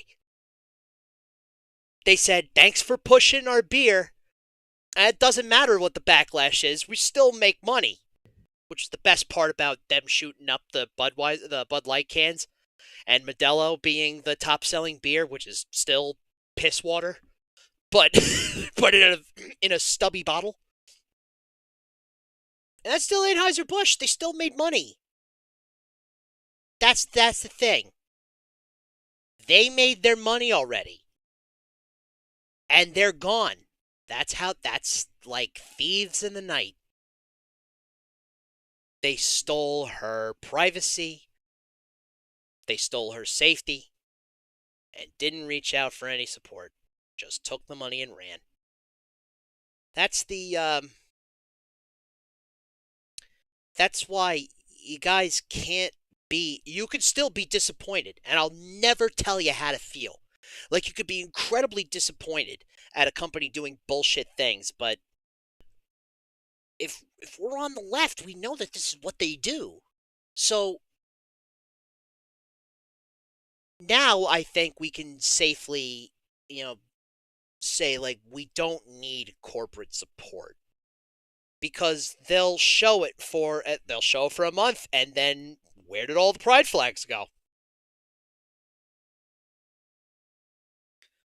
Not everything is follow the money, but it leaves an odd paper trail if you catch my drift. But do you think that they really wouldn't make it national headlines even if it just exactly. happened once? No, she's Jenk exactly still right. doubled down. It was like, I don't know, I could see that happening, and it's like, great. We have somebody who is like the head of a news network who is like basing political opinions off of things that he could see on vibes. You telling me that this was all just shit based on vibes? Like, that sucks. Happening. Like, what a wonderful position to be in at this point. Like, the real brilliant five-head political take right there. I could imagine this scenario, and that really says something about society, doesn't it? And you know what? Benny, I get you, girl, because some days it's like if we're not laughing, we're weeping. It's just the same shit. Had to be one of the most unhinged parts of that phone call. But whatever. I sent him some research papers. I forgot! On the phone, too. Like, it didn't even have to be on the air. Like, you could just talk to her. And you wouldn't even bother. Yeah, get a load of hashtag too strong. Fuck. About trans people in sports that went into detail pretty clearly about, like, hey, there's no evidence that there's any reason to discriminate against trans people in sports. Fig Fairy, if you're still in chat, is she talking about the video that you're talking about? The Jangles video? Because we'll, And that was, like, the conclusion that it came to, pretty firmly, right? Hey, there's no evidence that we should discriminate against trans people. Yep. What a wild concept. None. It's amazing. I know. But she's apparently has learned a long lesson from that, especially when you look at some of the clips from his most recent rant about trans people that he just did the other day regarding trans people in sports and the extreme radical activists that support trans people in sports. Now, let's listen really quick to some of the clips from this rant. That's the thing, too. Doesn't TYT have their own sports channel? Like, they have their own sports section, and they didn't even fucking touch on this shit? Like, again, I'm not going crazy here. This shit's a slam dunk. Am I crazy? I mean, yes. I feel like if we're in the arts, then we have to be. And I'll tell you, like, normally if we're just watching fucking videos like this, I would be, because let me tell you something, Famiglia, the next comic is going to be a good one. never, never short of, rather a glut of idiocy to draw about in 10 panels or less. Oh, can't keep up. Everybody's so stupid, guys. I can't keep up. I'm trying to get a comic out once a week. There's so much happening. See where exactly Jenk is on these issues. Can't go back. Okay. We'll. I would think we'll just assume that yes, this is the video that Benny is talking about. But I don't think it's going to tell us stuff that we don't already know. That there is absolutely no difference between cis and trans women after like 18 months of replacement therapy, which I think that was like the crux of it. So, I mean, we have proof positive. Just ask Patricio, undefeated boxer. So. No, the hormone blockers do lower the testosterone. They do even things out a lot, right? But the men still have other physical advantages. Like we maintain mass much better. And to give you a sense of how unfair this is, that where she won in Canada with 200. Let me ask you something, right? Do you guys remember? Oh, sorry, I just dropped my pen. Not my drawing pen. Haha. Anyway. You guys remember Chyna? The wrestler? Chyna won the Intercontinental Championship after beating the shit out of Jeff Jarrett. Won the IC title and ran shop in the mid card. She was super popular. You know why? She was a lady that kicked ass. God, could you imagine if Chyna were still alive today? Some fucking nut would have tried to transvestigate on Chyna, which is a fool's errand because she did a lot of steroids, and that could confuse idiots. They don't know any better. It's like, again, like nobody watches a sport. Nobody wrestling was huge in the 90s. Nobody knew who fucking Awesome Kong was. Just like, also, as far as we're talking about like bone sizes, right? Bone sizes, mass, and all that shit. Rey Mysterio was heavyweight champ. And I don't want to hear any like if you say wrestling is fake, immediate ban. I'm just throwing it out. I'm throwing it out there. Do not think I'm kidding. I will not hear this. I will not hear it. But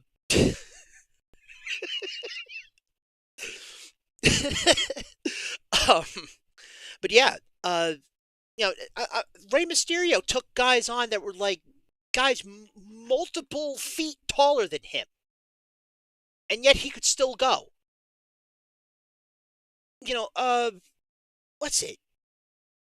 Muggsy Bogues was like 5'2", or not 5'2". Jesus Christ! It was really short compared to other compared to, Dikembe Mutombo, Karl Malone, Kareem Abdul-Jabbar, even guys like fucking Ben Wallace. I think that's like,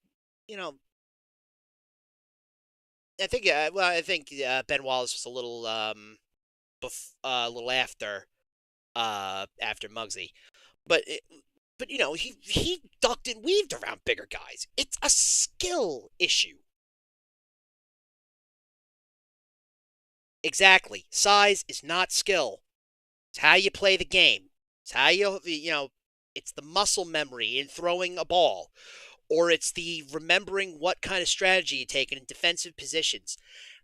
There's so much more than size and weight. And, it's like looking at baseball games through wins and losses. It's the most shallow way to look at sports. Who wins and who loses.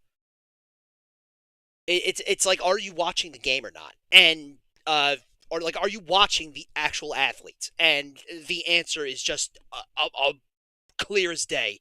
No, we don't. So, you know. Yeah. So 175 this is pound bench press. Uh-huh. I bench press 275. Bullshit. Okay, and that's not a big deal.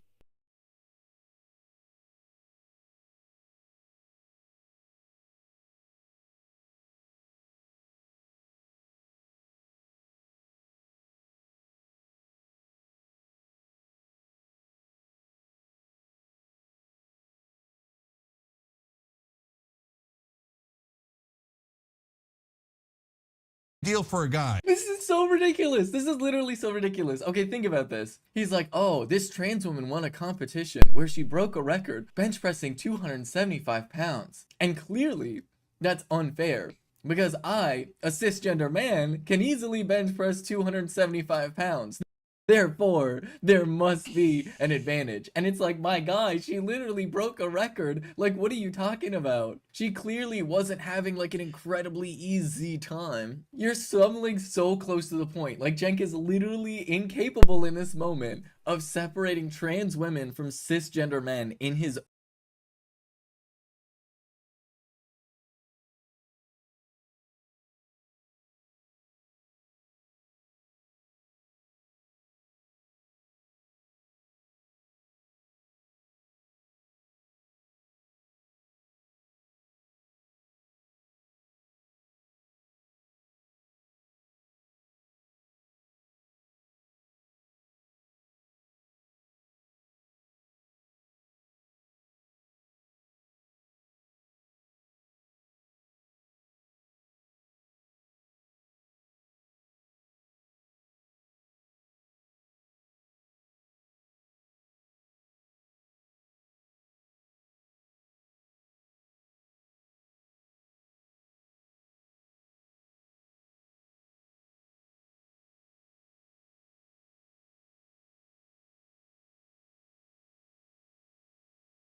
own brain right here. Like, he is fundamentally refusing to connect the dots that hormones maybe actually have an impact on, I know this is wild, your ability to maintain mass. That maybe perhaps, like, your biological traits are not dictated by some ethereal assignment of gender that you were given at birth, and maybe perhaps are actually dictated by the hormones that are like flowing through your body, telling your body. I think I might have been muted. Was I muted? Oh my god, I was. Oh my god, I am so sorry, chat. I was muted. I have a little mute thing on my microphone here. I was coughing a little bit, and I wanted to turn the mute off on my mic thingy here. All right, so so I'll say, oh golly, all right. So let me say all that shit again. I don't see Cenk going to the gym pressing 245. I don't see that happening. The man couldn't lift a finger to protect trans rights on his own show. He ain't lifting 240 at the gym. No fucking way. No way. It's so stupid. This is, what Benny is basically saying is that Cenk is making his personal problems into his politics, which is such a rightoid thing to do. Because it just comes from a politics of selfishness, and that doesn't do anything for anybody. It's, I don't care about your rights, and I don't care about the actual facts. I don't want to be wrong on the internet and on my own show. It's just such an abysmally low outlook on this entire. It's the cynicism in which they rail against. This is cynicism taken into, almost internalized it. It's really upsetting. By the way, thank you, Fig Fairy. Thank you for pointing out that I was muted. I cursed myself just when I said the leftist audio problems were fixed. Alas, I was muted the whole time. But Doctor, I'm Pagliacci. What to do? Like, could he have used a sillier example? Yeah, I didn't either, and I'm streaming. Oh well, that's just I don't pay attention to the audio levels on my stream. You know, what are my finer qualities? All right, let's keep going. He's trying to say that trans women have an advantage in sports because he personally, as a cisgender man that has never taken estrogen, would be able to beat them all at a bench press competition. This is just on its face ridiculous. But just wait. This is unga bunga, me strong. This is caveman speak.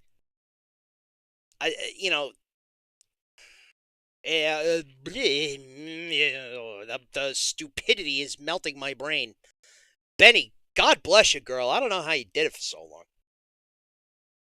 Wait, because it's gonna get worse. I mean, it's okay. Oh my but God, it's it not that gets big worse. A deal. You're gonna put that in the women's division. I don't care how many hormone blockers you had. It's gonna make a difference, okay? And in the limited cases, they're not like instantly breaking every record like Trump is saying, right? But they're doing better than the average bear. Let's not. They had. What's the over-under on them having nicer things to say about Trump than they do about trans athletes in this clip? Smart Money says bet the farm. But we'll see if they actually say that in this clip or not. It's not looking good, I'll say that. The prognosis is not good. Not true. Like, literally show me any statistic that shows that trans women are performing better than average in sports. In fact, that's part of the research that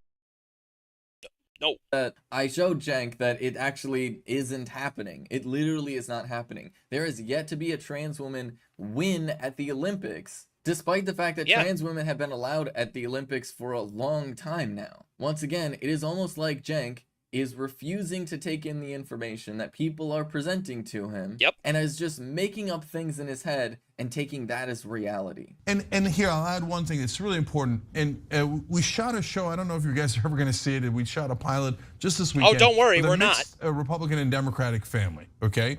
I asked them about trans rights. Should they have the same rights, same exact rights in housing, employment, etc.? Every one of them, including hardcore Trump people, were like, yes, they should have the same exact rights. Exactly. When I asked about this topic, every one of them, except one, 6 out of 7, were like, no, not competing in sports. Doesn't make sense. Men and women are different, okay? And so whether that's, we can get into the, continue that scientific debate, but that's where the advocacy ends for them. It's, hey, trans people are just the same as cis people, especially when competing in sports.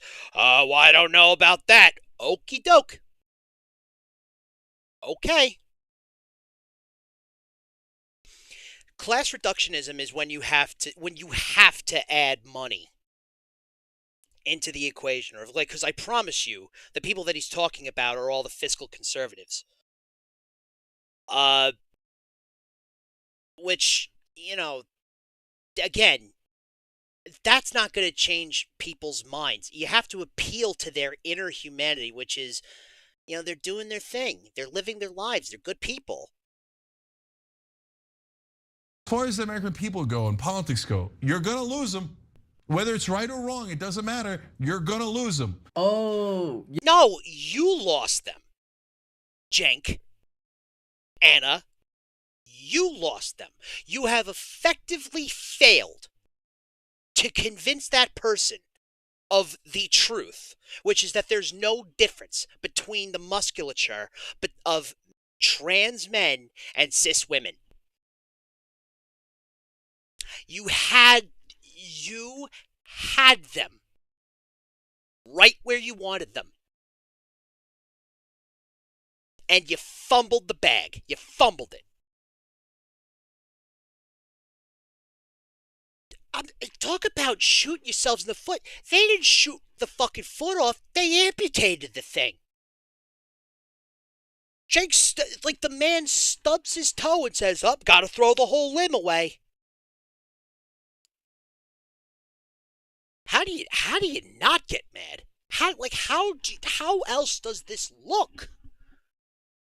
Except super transphobic. And if he is a true advocate for progressive values, which is starting to look like he's only doing so when it's convenient to him, which is the answer to that then would be no, then yeah, because what happens if they are for human rights? What are they? They are Jank and Anna are voices behind a series of ones and zeros. They have effectively now been turned into the noise.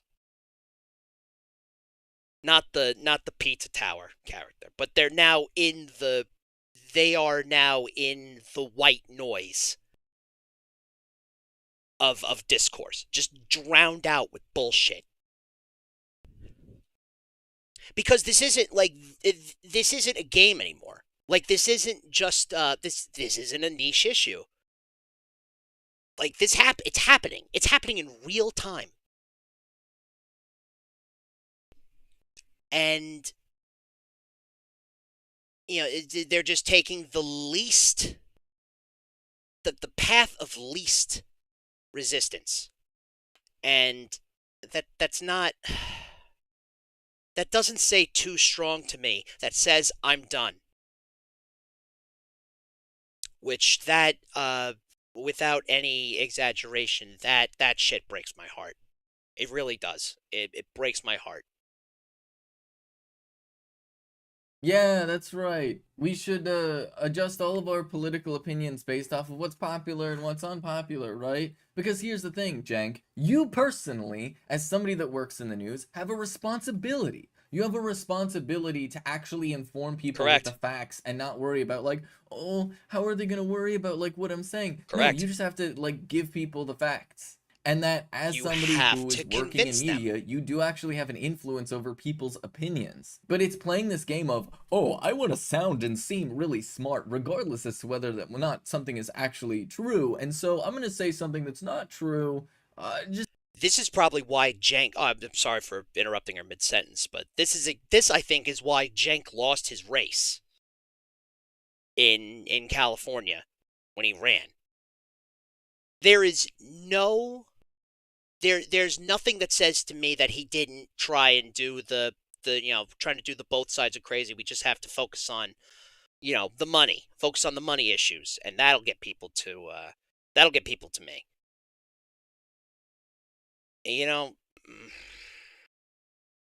Because if the advocacy is this strong, or has this, or is apparent that it's lacking strength, then I seriously do not know. I don't know. Maybe Anna doesn't know. Maybe they never knew. Just because it's a big smart brain thing to say. I think discriminating against trans people is okay as a smart galaxy brain strategic. I also want to make this very fucking clear too, because we're all new here and we're all friends. There is no money in leftism, okay? There's no big brand that's going to scoop you up when you're advocating for the marginalized people. You understand that? Like, if I only have, two people that give me $5 a month to do this fucking stream, you know what? I'll live in a goddamn van. I'll stream from a fucking van. If that means I can advocate for, people's rights and people will listen to me. Will I be able to afford a fancy apartment in New York City? Not that my apartment's fancy, period, but no. But I don't want that. I'm not saying live in squalor.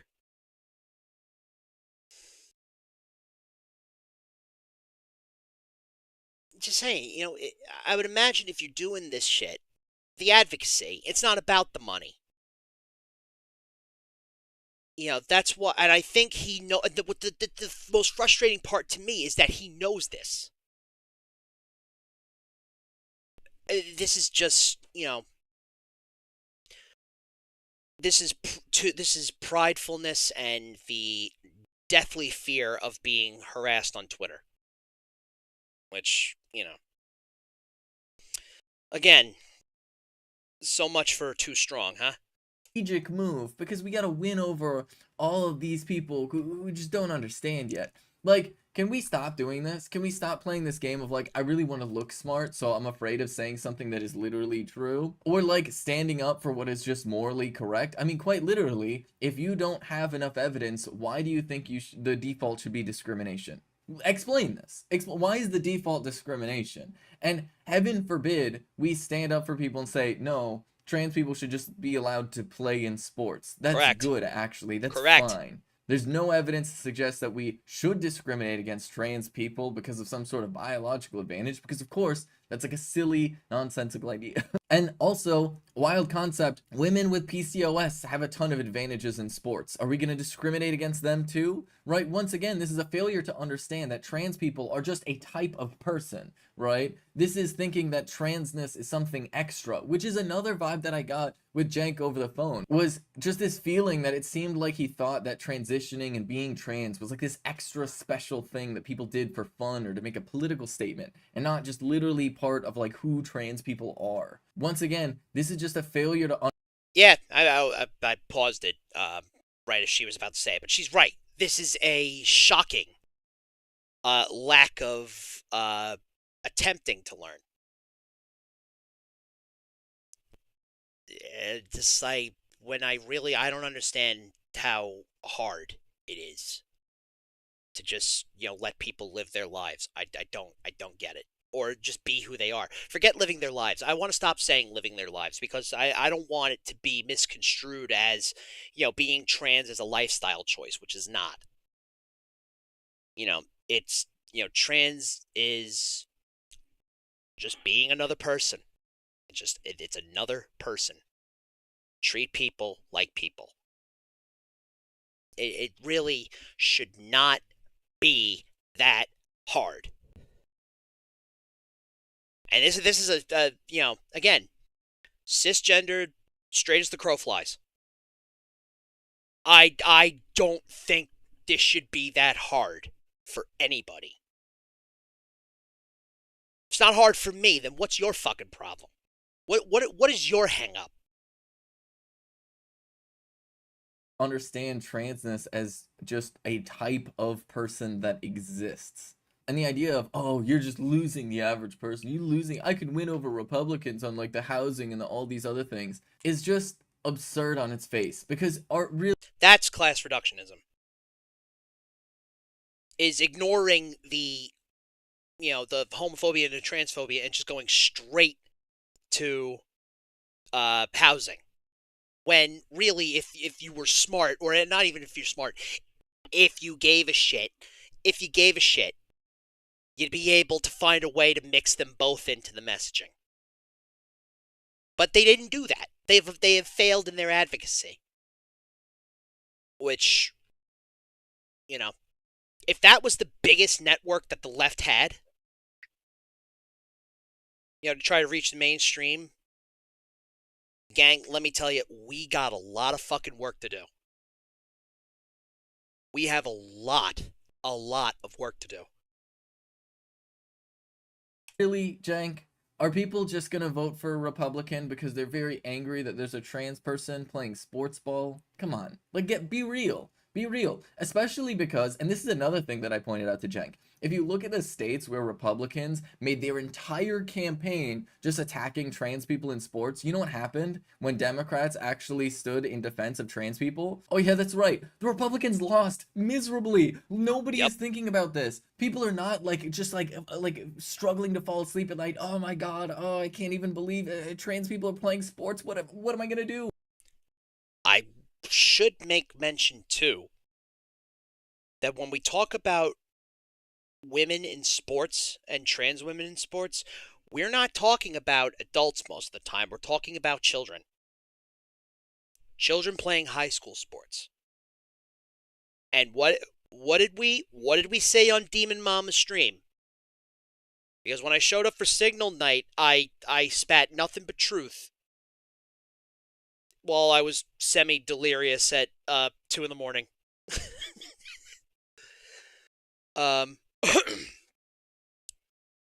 Which was, nobody thinks about children's genitals more than these ultra-conservative nuts. So you don't need to bring that shit up. It's not you just have to win people over by convincing them that trans people are just normal people. Super easy.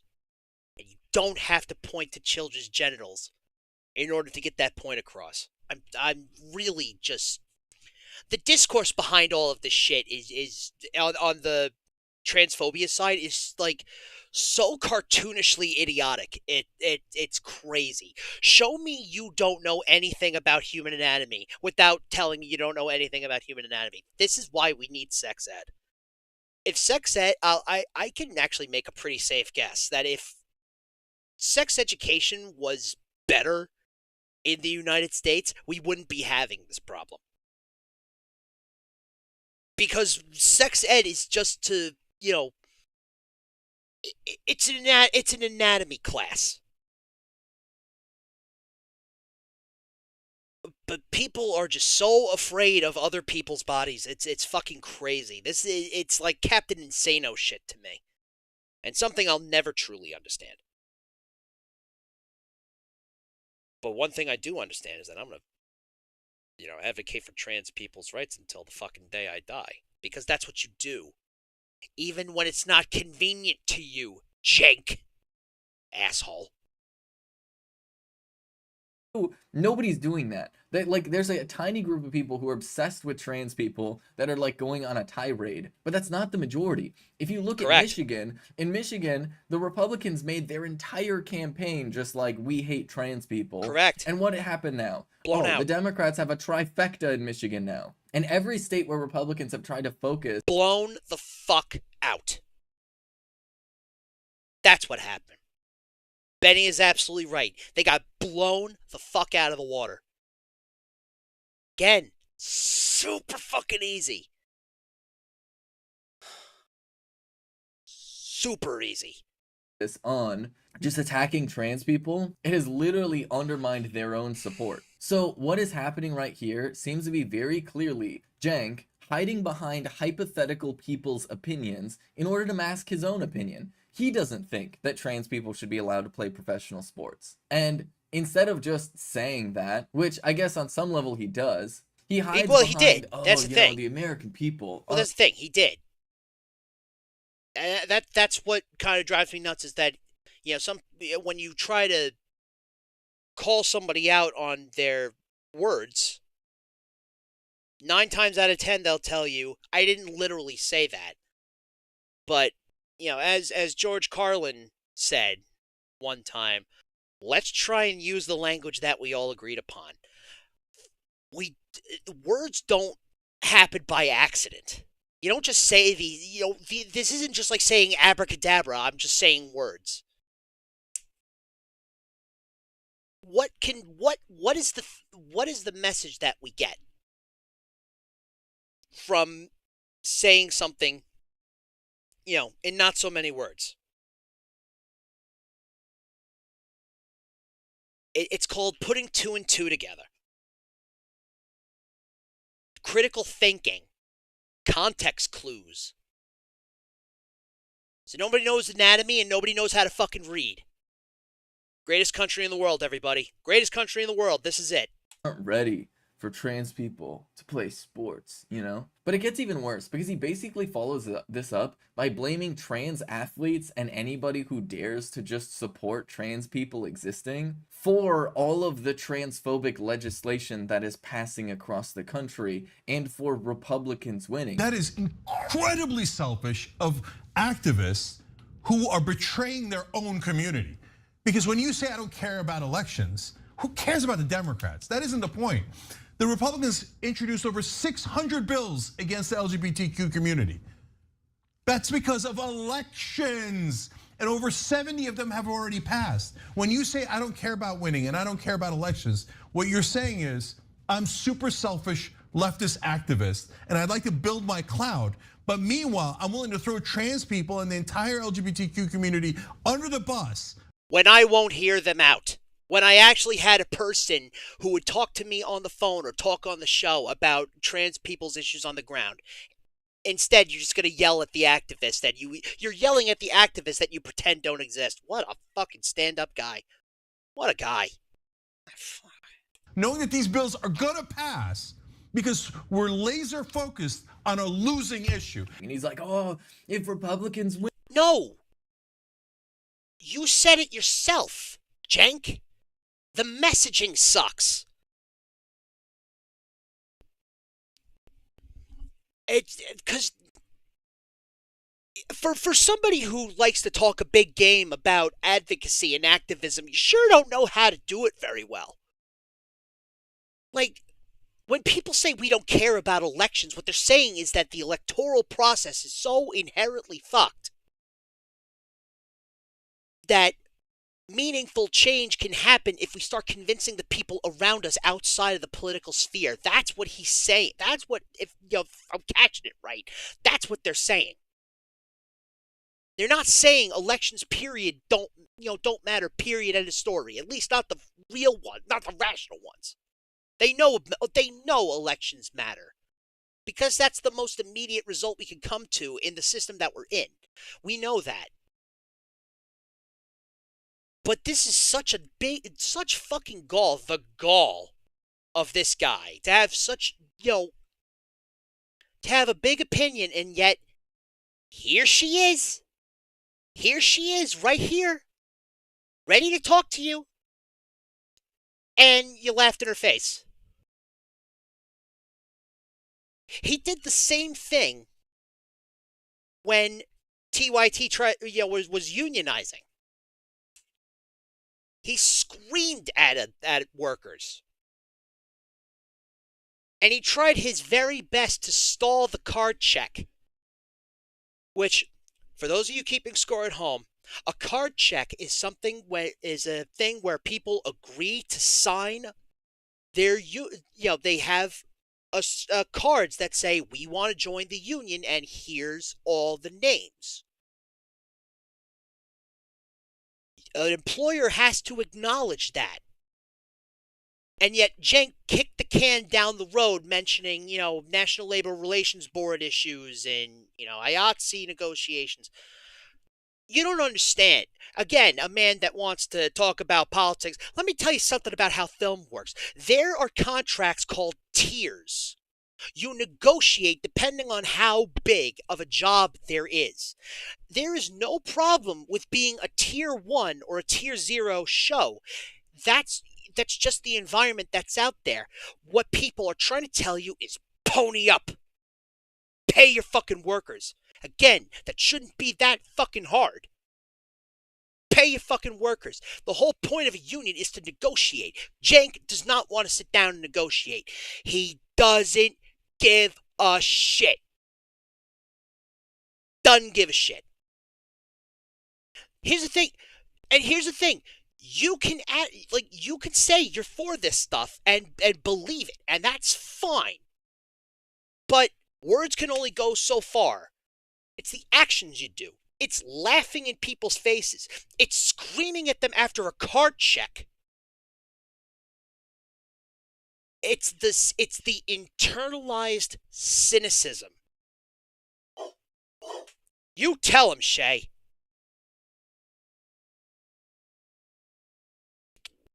Yuck.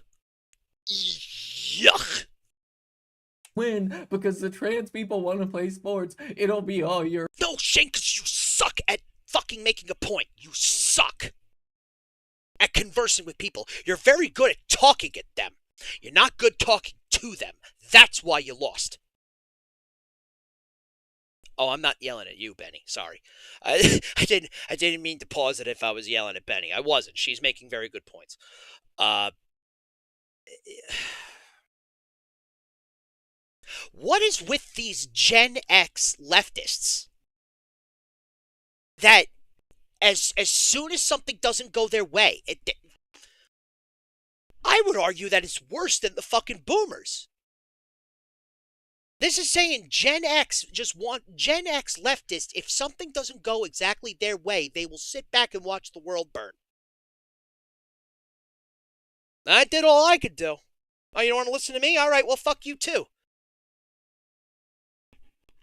Yeah, great. Some advocacy. Ugh.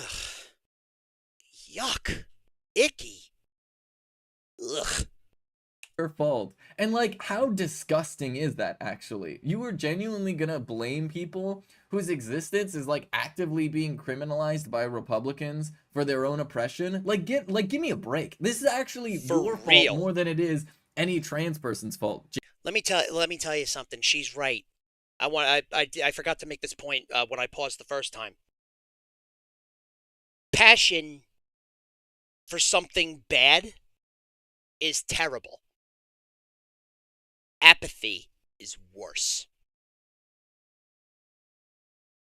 You can hate something so fervently, but at least you care about it. And God bless you, you care about being a moron. At least I don't mind that, because I can match you. I can easily match people who are trying to get, too intense. I'm from New York. It's what we do. All right? I half kid, but you grow up with it's a mentality you do grow up with. It's like any regional area, you do no harm, take no shit. You know what I'm saying? But it just doesn't. He doesn't care. He doesn't give a shit, and this is worse. Cenk, personally you, it is more his fault. Because what Cenk is doing is Cenk is going to an audience of people who are presumably on the left and telling them, no, it's okay to be transphobic. It's okay to compromise with the rights of trans people. Yep. It's okay to say that we should... Said it earlier. You leave the door open a crack, it's enough for someone to shove their foot in and bust the door open. Just discriminate against trans people in some ways if it makes these Republicans happy. And, like, that is unbelievably disgusting. It's such a shameless thing to do. Like, how on God's green earth selfish do you think that you get to call yourself some sort of, like, principled leftist who's out to do the right thing? How can you call yourself the home of progressives when you are actively cutting deals with fascists about the rights of trans people and then spreading transphobic nonsense to an audience of, like, millions of people? Internalized cynicism. I'm driving this point home as hard as I can. It's after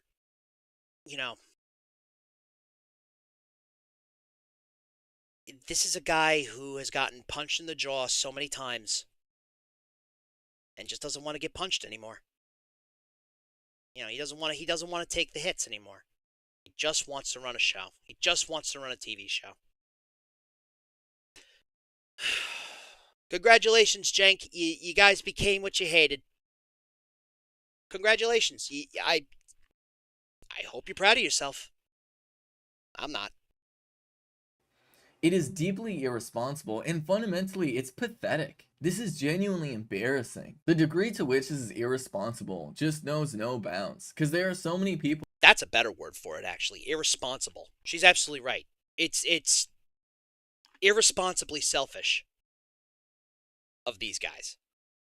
That are literally looking to people like Cenk for opinions, and he's literally just giving them an open invitation to be as transphobic as they want to be because it's politically strategic. They'll say that, but okay, you don't care about the politics?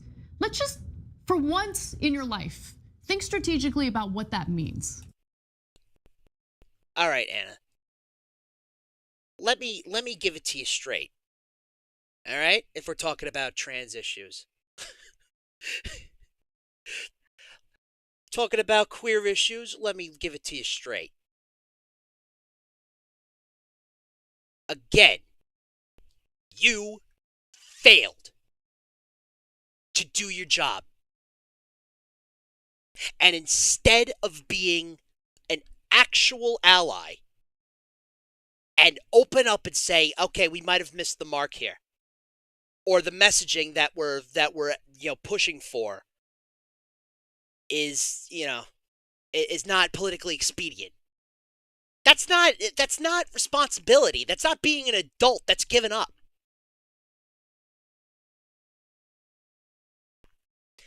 Anna, please, for once in my life, talk about strategy. Let me tell you something. Politics isn't all electoral. You understand? Politics is how are you going to treat somebody walking down the street when they're looking at you or when they're following you. That's politics. Everybody's too worried about the trans panic and nobody realizes that the fucking bus fares are going up and the roads are fucking collapsing. That's politics. You want to talk about strategy? You're ignoring trans people is not a strategy. It's appealing to an audience that does not exist.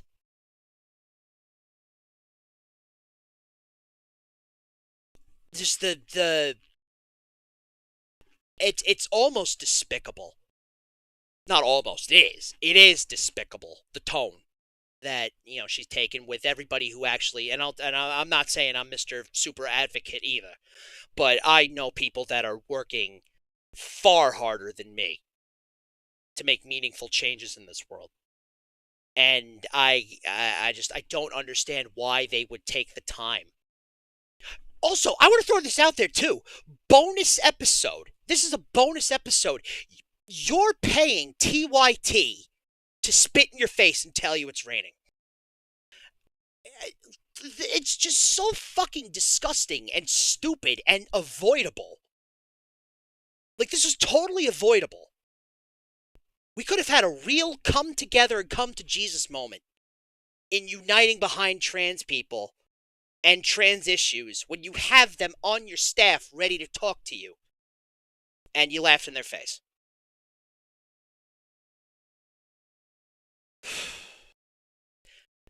How about once in your life you take fucking progressive issues seriously? For once in your life, Cenk and Anna, maybe don't trip over dollars to save cents. Maybe don't think that political expediency is strategy.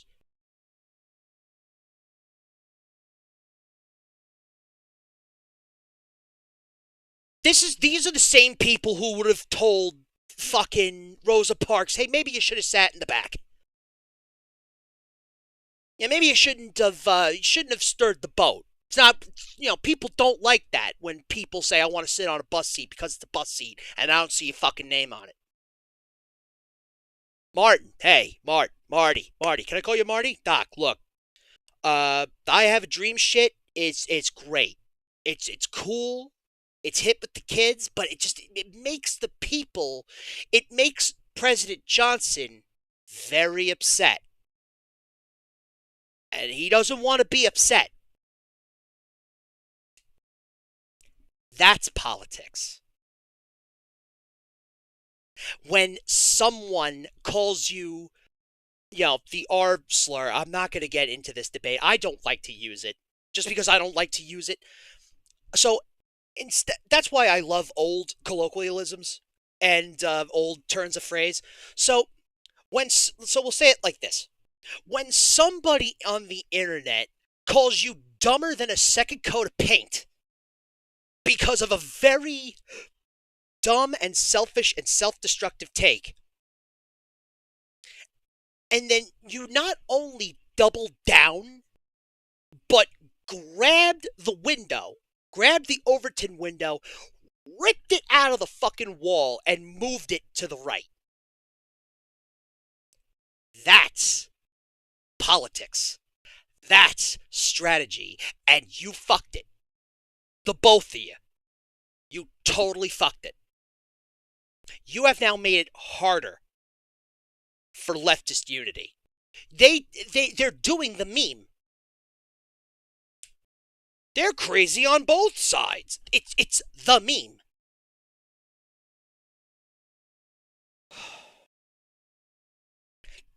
Guys, 10 more minutes of this, and then we get to play the randomizer. So let's just hold on. Let's be pissed off for 9 minutes and 15 seconds and 25 seconds, and then we'll play Zelda.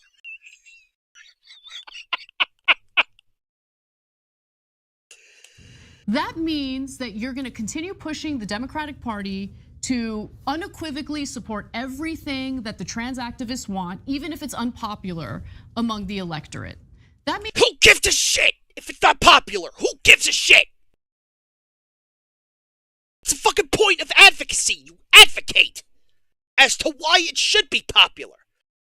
Jesus fucking Christ, I'm doing their work for them. It's right there. It's right there. I'm sorry, gang. That's what pisses me off the most is the apathy. Like stupid ass takes from Ben Shapiro and stuff. Like I can take that, you know, because the man is, you know, he's fiscally incentivized to say stupid bullshit on the internet. It's his job. We could be disappointed, but not surprised. What makes this difficult is that this is both surprising and disappointing.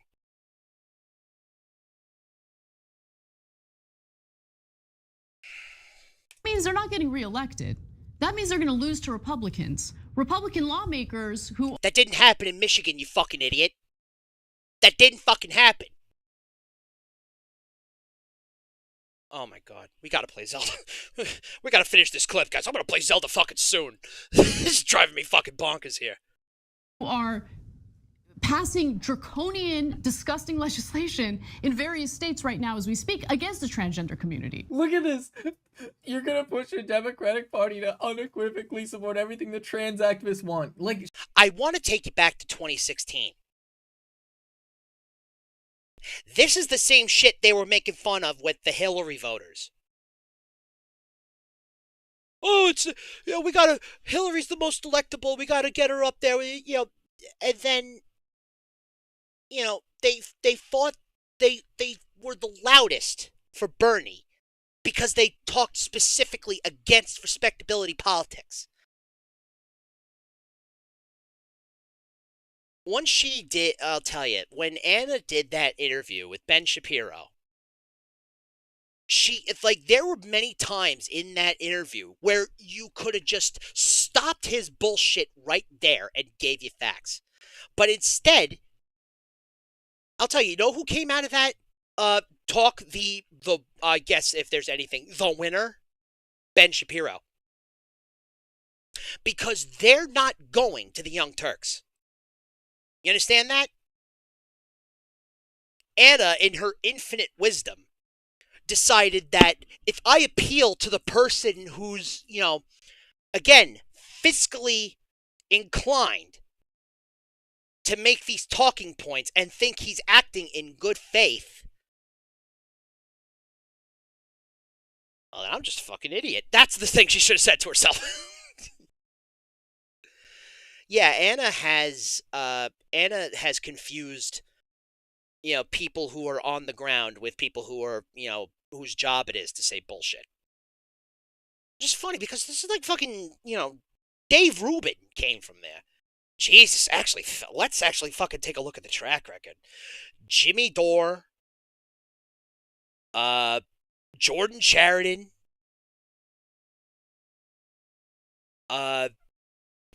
Dave Rubin, man, but and Emma Vigeland, roast and toast Vigeland for the win, absolutely. But anyway, yeah, they're not gonna go over to the Young Turks. They're gonna say the Young Turks actually agrees and they can actually coexist with the Daily Wire. Why would I want to go to another website? I got, they already confirmed my beliefs here. So I'm just going to stick to the Daily Wire. Brain dead. Brain dead strategy. Just dumb. Because Ben Shapiro is not talking to people on the ground. He's not talking to conservative activists. He's not talking to anybody. He's reading from a script given to him by his benefactors that has talking point among talking point upon talking point.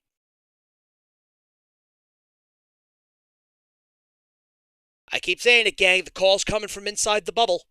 Shut up. Literally, shut the fuck up. For real. This is so embarrassing. Like, Anna Kasparian, and look, I'm gonna be real.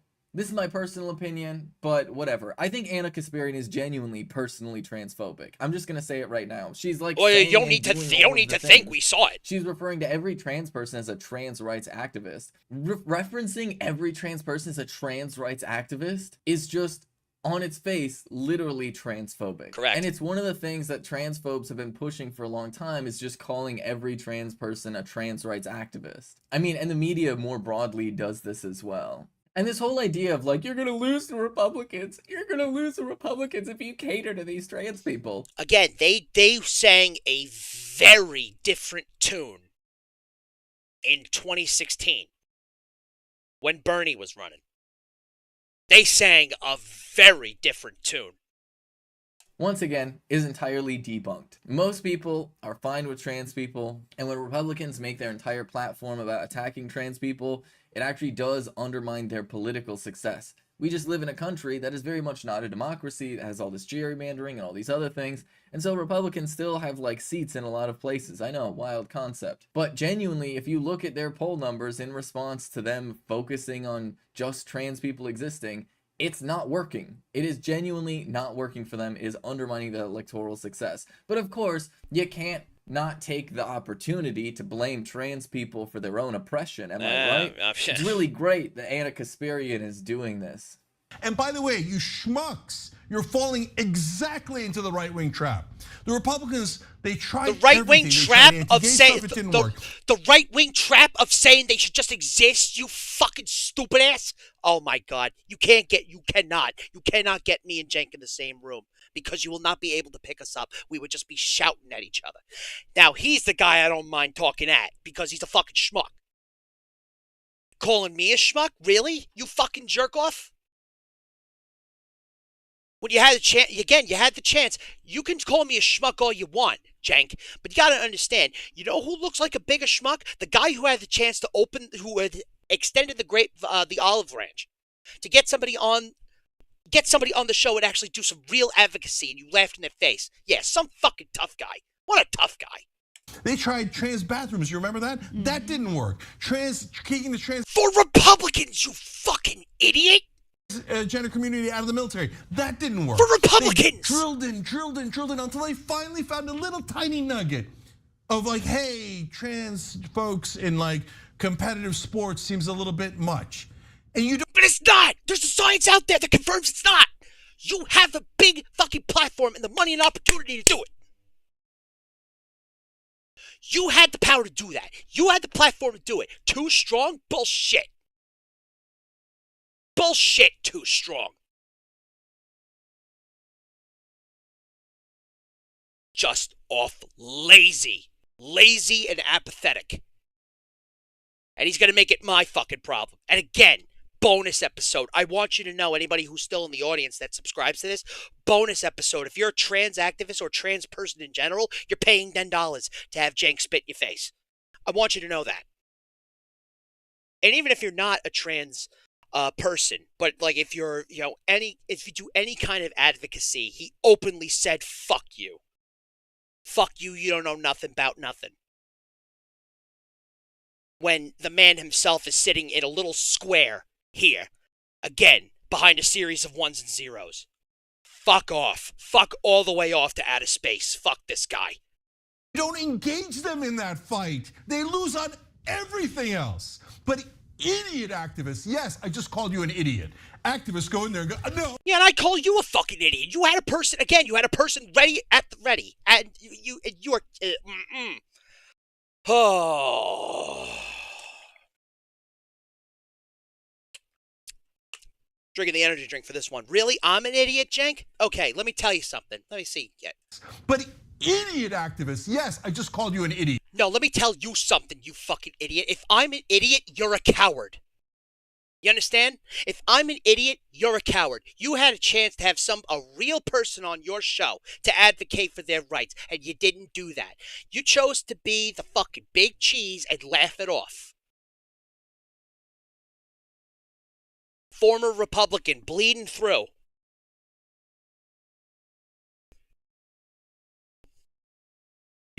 Activists go in there and go, no, I'm going to fall right into that trap, and I'm going to fight on the only losing ground we have so we can elect more Republicans so they can pass more anti-LGBT laws. Great, well played. I'm sure your clout and your brand is doing great.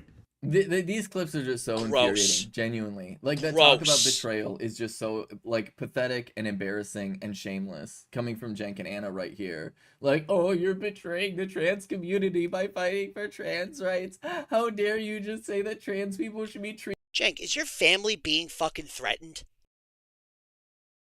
Why are you saying this stupid shit? Is someone holding a gun to your wife's head and telling you to say this stupid shit?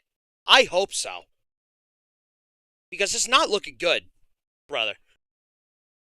It's like 20 years of advocacy and great work have now just been completely, it's now put into question. This is not just a disagreement on the internet. You understand?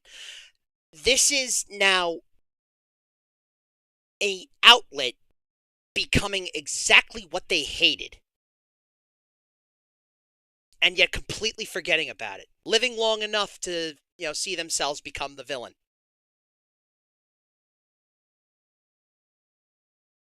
Like, look. This is what they think about you. The people actually doing the work. That's what they think about you. That you're stupid and you don't know any better.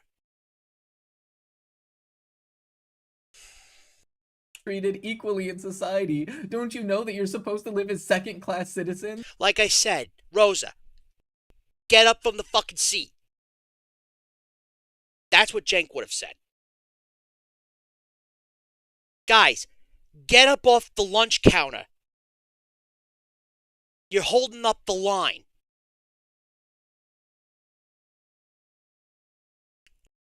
Guys, don't protest the buses. I need to get to work.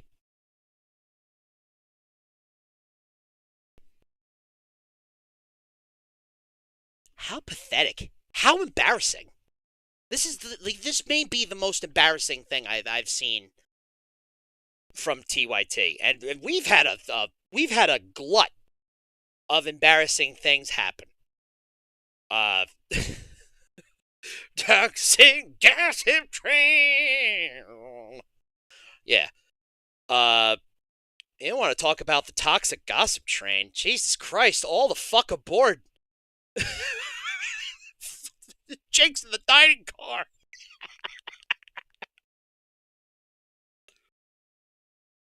Oh no, he's at the gym. Oh, he's lifting 250. Shut up. So that I can feel better about myself when I give you rights? Literally spare me. This is ridiculous. But I think the real icing on the cake here is this tweet where Anna Kasparian has decided to unilaterally declare Jesse Singal to not be a transphobe, despite, and this is what's really wild, Jesse Singal literally talking to whistleblowers at a medical facility that appear to have made some significant HIPAA violations about... All right, anybody that says interview on his Substack, as soon as I see Substack, we got a problem. we got an issue. their patients in sharing the information that they did with Jesse Singal. And of Oh, course, boy. you have him running around spewing all of the same transphobic nonsense that basically your average transphobe is gonna be spreading. You know, the types of things about like, oh, we don't know about hormones and oh, HRT No, for you don't know kids and about oh my hormones. 'Cause you're god, a it's so fucking moron. terrifying. Oh my goodness, they're turning all of our kids transgender. Oh my god. Single is Yeah. No, no, no. That's not the panic. That's just said in different words. Oh, they're going to turn our kids trans. No, no, no. That's not what it says.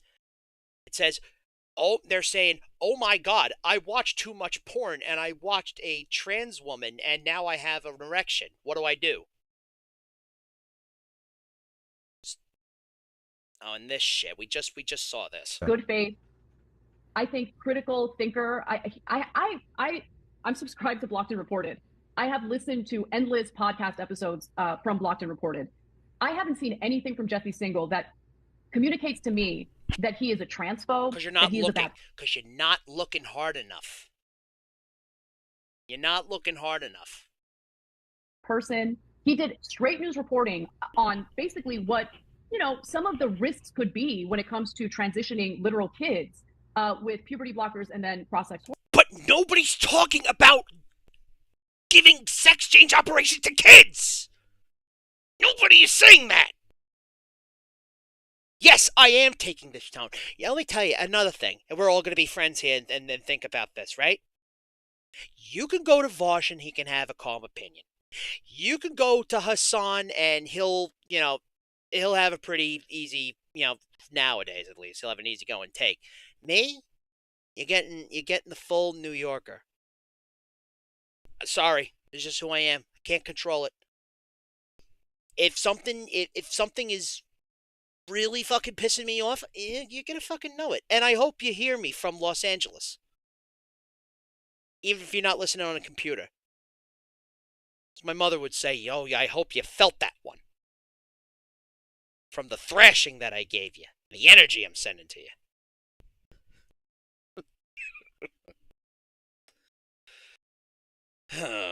That's funny. This is not funny. This is abysmal. Hormones.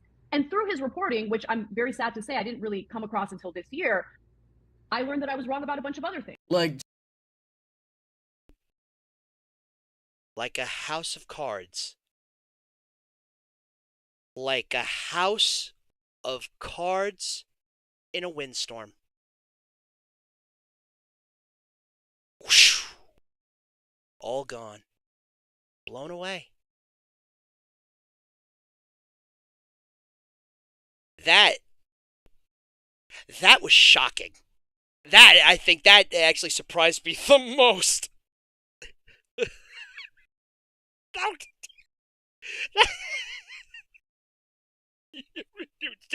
news channel not doing any due diligence. Hold on. Let me pull my mic closer. That was a knee slapper. Jesse Singal literally is one of the more notable transphobic people that is out there putting out misinformation about trans people and actively stoking the flames of this big wave of anti-trans legislation. Do I have to say it, guys? Do I have to say again as to why Anna didn't do her due diligence? Do I have to say why Cenk is much happier with calling people idiots than sitting down and talking to them? They don't care. They truly don't care. And it's just deeply shameless to come in and say, no, I definitely think, as a cisgender woman, think that Jesse Singal is not transphobic at all. So yeah, it's good, it's fine, trust me. And then of course she starts talking about puberty blockers and cross-sex hormones for children. I think the important thing to understand here, and this is a line that I've continuously told people and said on TYT myself, that really what it boils down to is hormone replacement therapy is literally just puberty. At the end of the day, it's just puberty. And yeah, whether it's puberty with... Also, if you actually, I'm not going to say a specific, I should probably, look this up. I'm a big tough guy. I know it's going to take a little. It's going to take a minute of our time. I apologize. Trans puberty blockers early.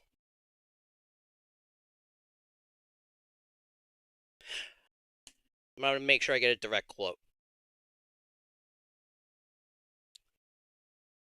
Oh, sorry, I got to put this on the big screen here. This is what I mean by lazy selfishness. You can Google this shit. You can literally Google it. What's the first result?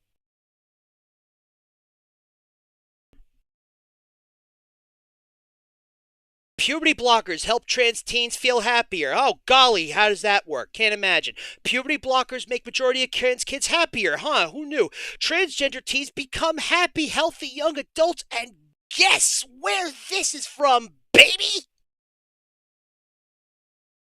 CBS has been on it. You know why?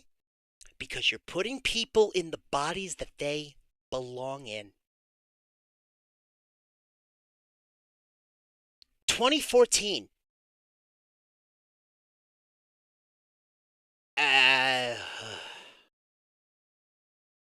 Oh, this is a fucking boss remix, by the way. Botanic Sage, I'm throwing it out there. Rules of Tekken, which is it's a mashup of Heat Haze Shadow from Tekken, Rules of Nature from Metal Gear Rising, and then a couple of others. But this is a really good one. Rules of Tekken. I friggin' loved this track. It was awesome. Ugh, I would much rather fucking. With estrogen or testosterone, it's going to carry some risks just like it does with cisgender children. That's just part of puberty. And it's actually not all that different if it's a trans puberty or a cis puberty, believe it or not. And so anybody fear-mongering about the effects... And trans kids are happier when this, when they get puberty blockers early in life so they can, be in the body that they were born to be in. But again, they don't care about that. Not interested. Are permanent. The effects are permanent. Yeah, that's kind of the whole point, isn't it? You know? Yeah, they're Isn't living. That like the whole point? Yes. But if the effects were really entirely permanent, then transitioning as an adult wouldn't really work, would it? And yet, of course. And again, look, anybody out there who is facing, this is gonna be tough. I understand for me to say because I have not been in a situation like that where I've had to decide on whether I have to, basically walk around with keys in my fist because I'm, in the body that I was supposed to be in, or losing family members because of zealotry. I can't tell you guys what to do because, I haven't had that experience. And the only thing I could tell you what to do is to say, like, go listen to, X, Y, and Z person because they have a better, plan of action than I do. But if I can offer one unwarranted piece of advice is just, some people in life, you got to give them the Uncle Joey treatment. And what's the Uncle Joey treatment, you ask?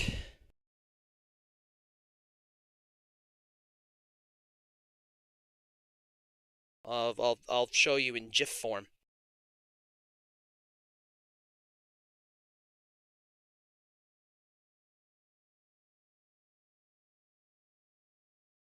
Not saying it has to be today. Not saying it has to be tomorrow. I really wish I could just zoom in like this. There we go.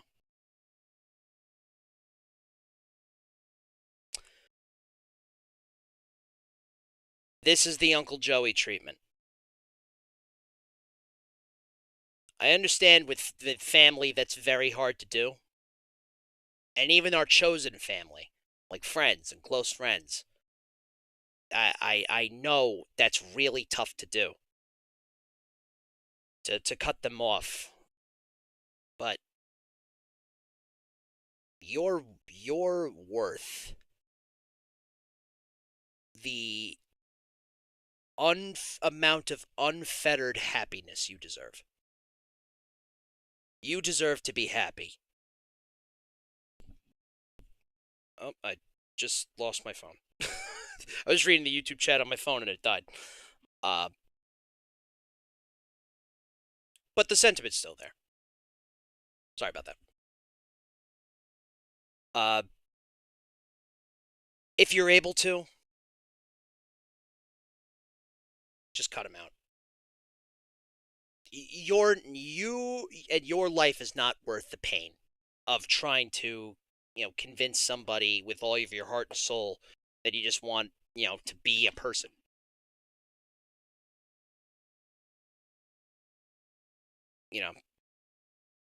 Love belongs to everybody, and that includes yourself. And you didn't hear from me.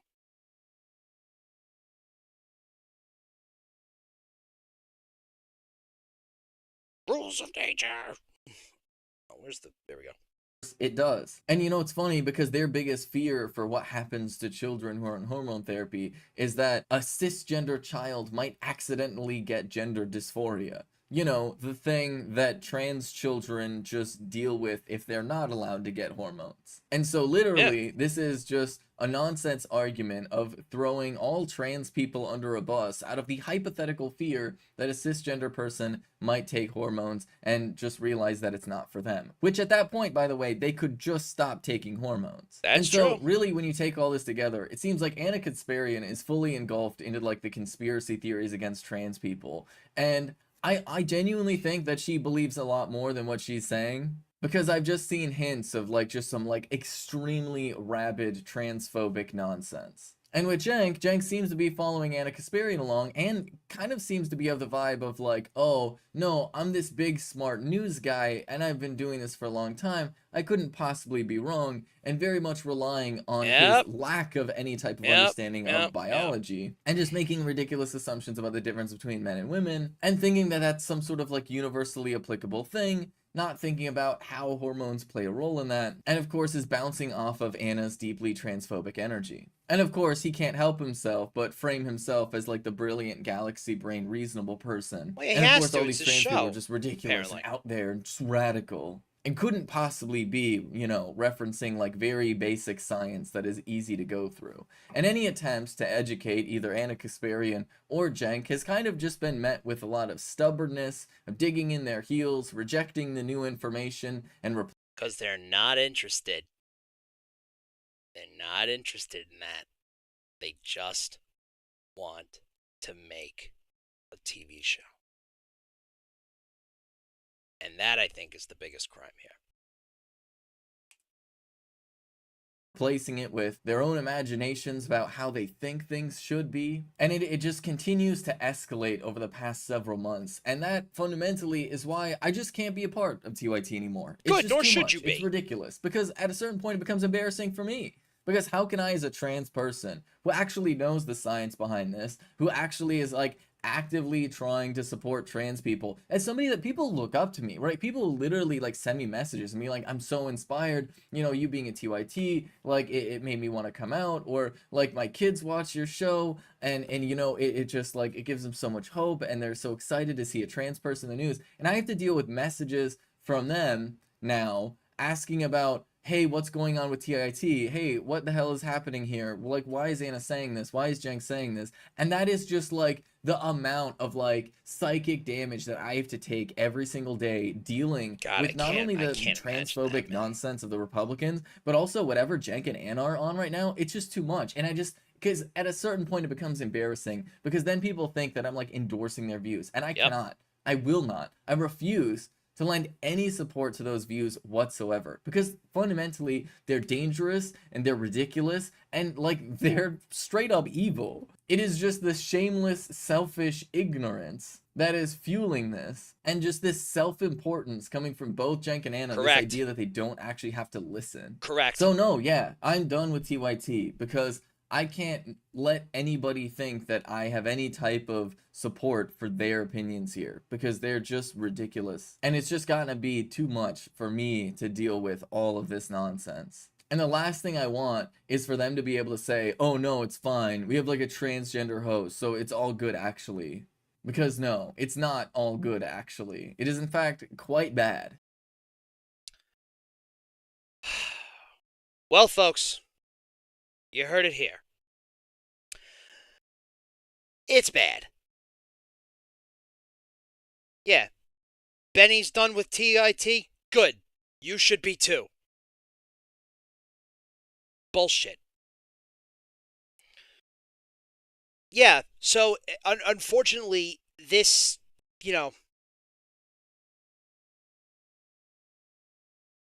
this is what happens when you're addicted to the smell of your own farts. You become someone as funny as that sounds, smelling your own farts, but Benny's right.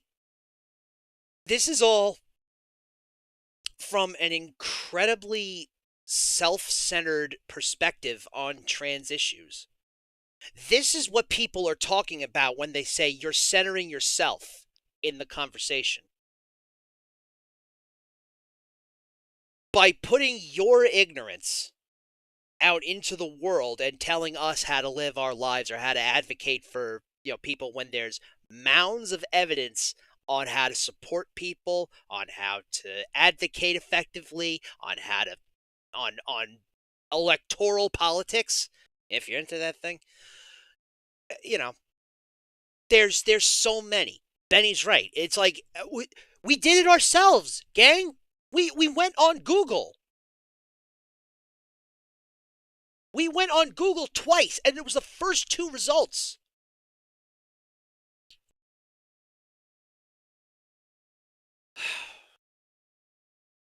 Farts. Not even once. All right. Man, I think we should wash this transphobia from our palates with some Zelda, baby. We're gonna hit the randomizer again. Let me just set the game up. Let me just I'm gonna ring it out, and then we're gonna play Zelda Ocarina of Time. So the randomizer. So don't touch that dial. I'll be right back. Just let me where's my sticky note here? I'm really proud of my sticky note. I would like to have it out.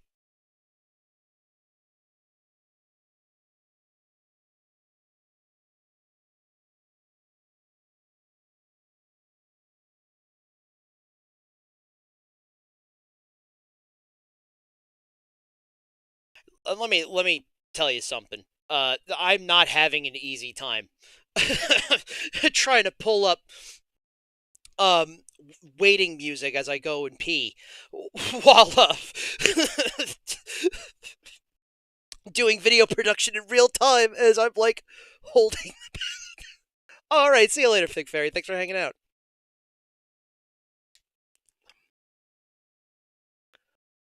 Let me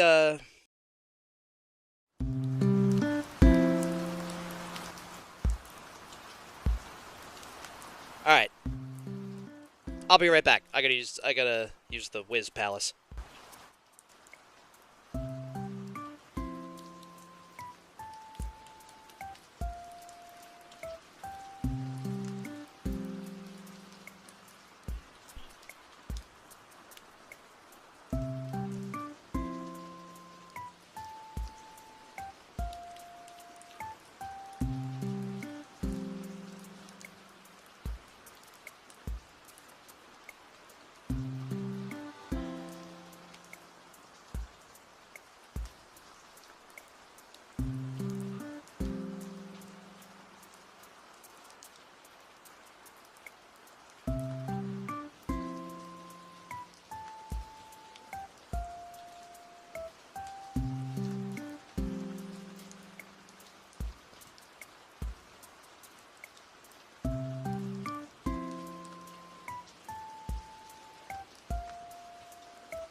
Now that's the shirt I want. I want a Timmy and Tommy shirt.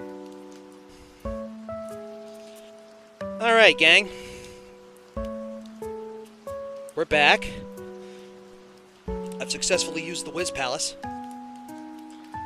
And now, we're gonna do some Ocarina of Time randomizer.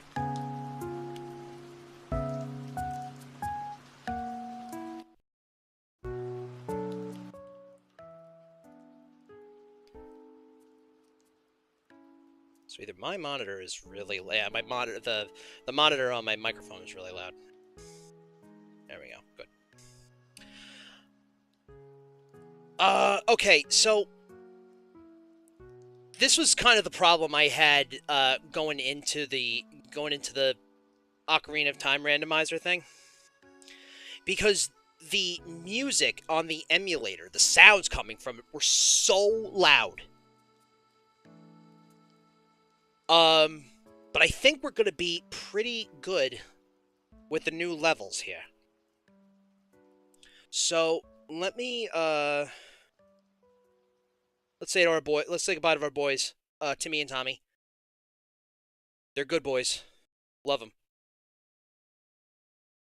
But now we're getting to the goods. We're getting to the good stuff. Let's get away from all that idiocy. As much as we could try to avoid it. The devil works hard, but transphobes, man, my God, the amount of mental gymnastics that you have to do to justify these fucking positions, it's kind of crazy to me. Sorry I couldn't. I'm sorry I can't make a more poignant, case other than just like, yeah, this whole thing is dumb. Like, what else am I supposed to do? Like, what am I supposed to say? Yeah, fine. Like, you can go ahead and be a transphobe and not, like, show any kind of willingness to change or a change of ideas? No, silly. Why would you do that? Preposterous. Oh, anyway, let's play some Zelda.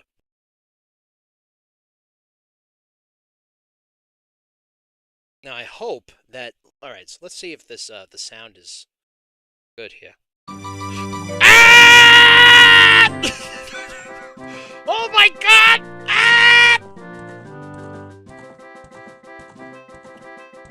Oh God! Oh, that was so loud on my... Oh. That was so loud! Oh my God! I'm so sorry! Okay, I think we're at a good level. We're at a good level. Everybody can hear me. I would imagine so. Let me bump up my microphone a little bit. And riding on a horse around the town. He's got a pink tunic on, and that's cool. And he's riding Epona to the river. Here comes Link. He's riding a horse. He's always messing around and having fun. Oh, this is gonna be a great scene. It's gonna be great. Ooh! By the way, one of the best tracks in the game. Far and away. Make sure these levels are okay. Okay, good. I want to make sure I'm like talking over the game and not have it be like totally drowned out. I think we're good. I think we're in a good spot here. Alright, so that's the threshold I put. Alright. Okay, so let's... Ooh.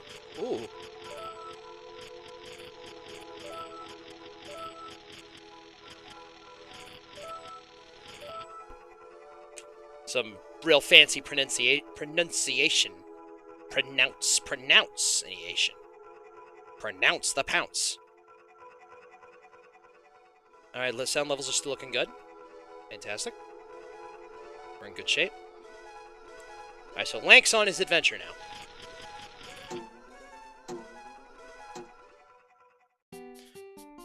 Now this is a home theme.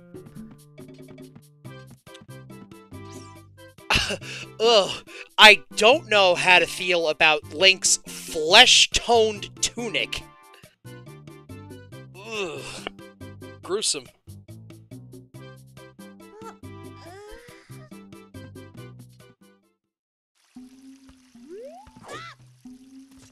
Alright, so let's see what she has to say for herself here. I'm so happy everyone is back to normal. Nothing wrong with them. Nothing wrong with my skin suit.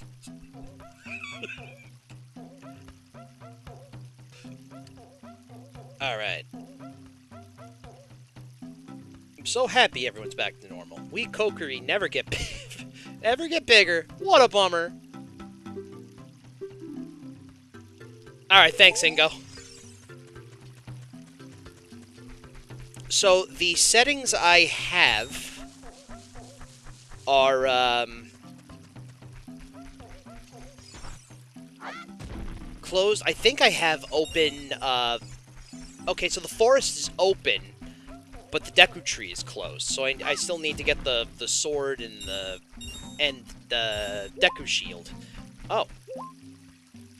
Look at that poor girl over there. She works so hard taking care of her chickens, even though touching her gives them goosebumps. What a trooper. I really feel like I could help her. Let's get some money. Right in the bushes. Hey, there's more. Let's throw this rock.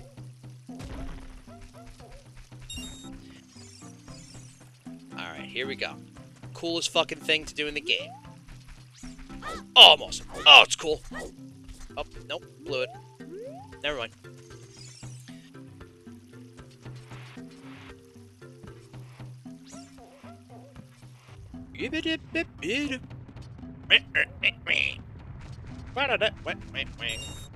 I get the money. I dodge the rock!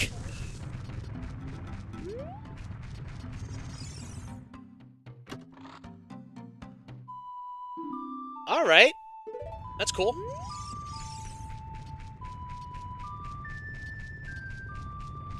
Piece of heart to start us off.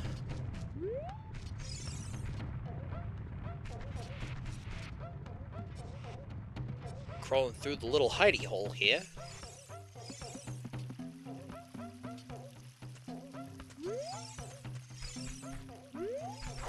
Backflip!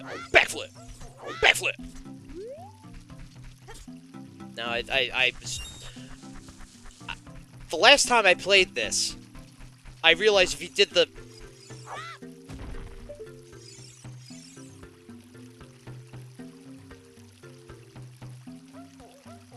Now, this is a game. That's game of the century, folks. Now, this is the content everybody wanted to see. This is the content you pay $5 a month for.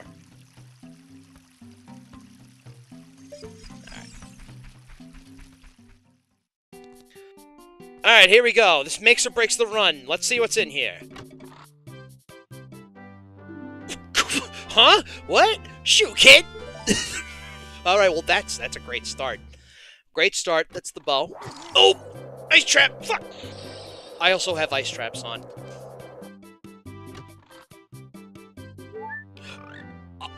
Cool! That's awesome. That's gonna make things a little easier for us. Neat!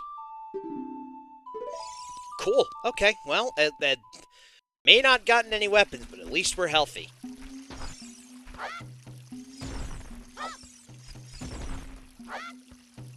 Rap! Bit! Bit! Scrap! Scrap! Bit!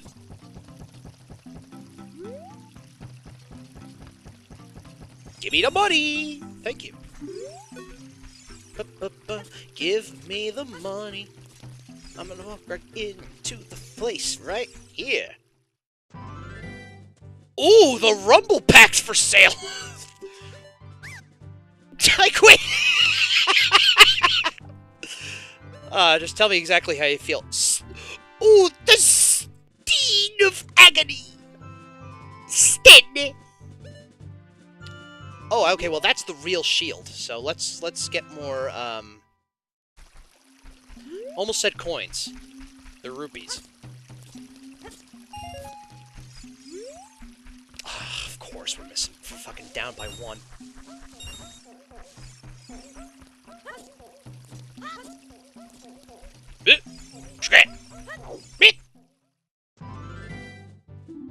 Oh shit. This is the same torch. Yes, you look cool. Yes, fine. Nice. Do you want to borrow the spooky mask? No, I do not. It's very spooky. It makes me sad. Alright, cool. So we got that. It's a good start. Our awful flesh tunic.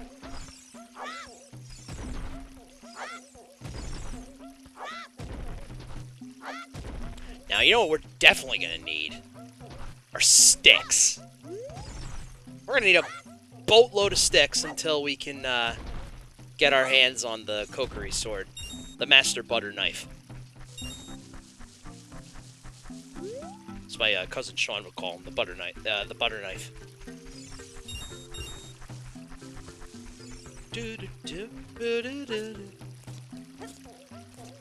All right, no shot. All right, well, bye guys. Time to go on my big adventure. Smell you later, idiots. It's fun to play like that when you're a kid. Nice! Oh, I love that. Nice and chill. I've had too many runs of the randomizer where I've had, like, a boss battle be the overworld music, which is funny for maybe, like, 5 minutes until it gets just absolutely wretched as to how grating and annoying that can be. Because those are good and intense for, like, 5-minute boss fights. Or, you know, however long it takes to beat a Zelda boss. But not if I'm, like, trying to concentrate on the chains here, because I gotta get the money.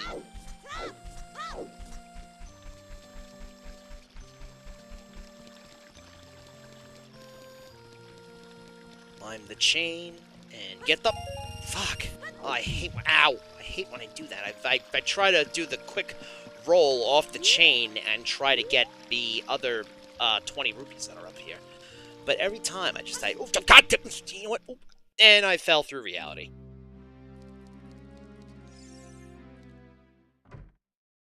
Alright, so let's get the spider that's in here. Alright.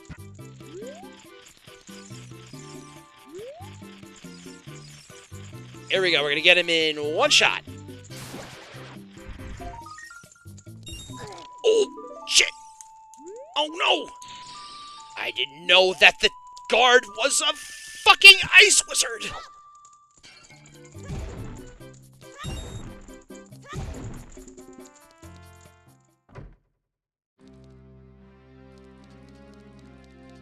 Although it's a very intense town music, however.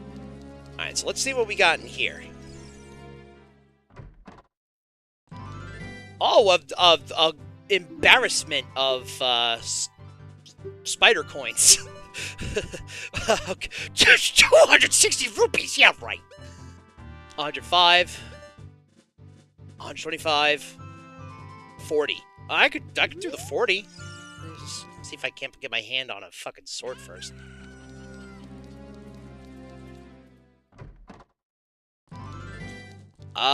Doesn't appear to be anything in here, but I do need sticks.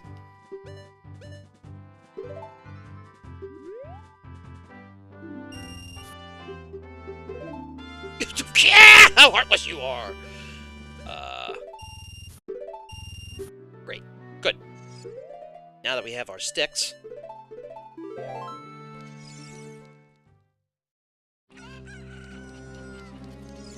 Now I can go bonk spoiders.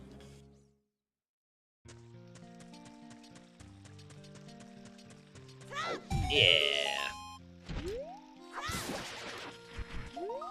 Hey! There we go. Good. Another heart piece. Fantastic.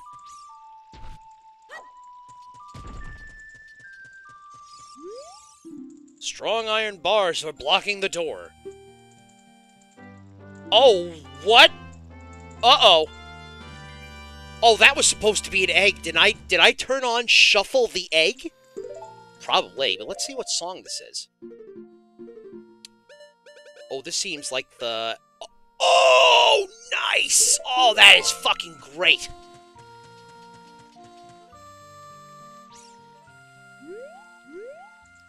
That was a good result. It's fine we didn't get the weird egg, but at least we got the horse. Let's get the fuck out of here!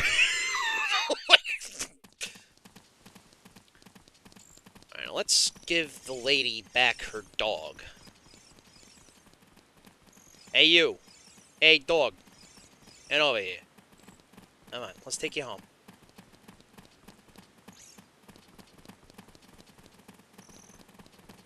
Come on, doggo. Don't get lippy with me.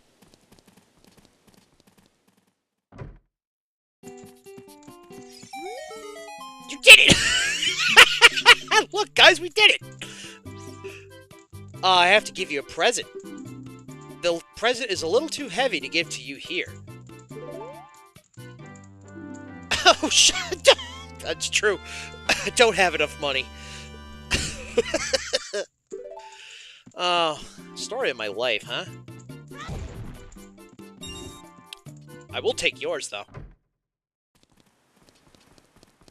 Oh, let's see if we can get anything in here. Open the door.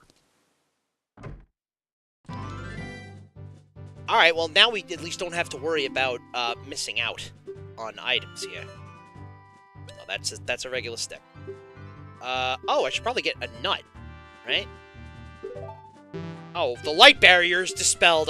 You know, sometimes you go and get a nut, but then the light barrier is dispelled.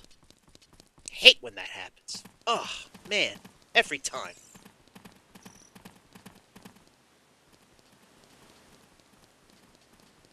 How are we feeling about trying to do the maze? The guessing thing. You'll see what I'm talking about.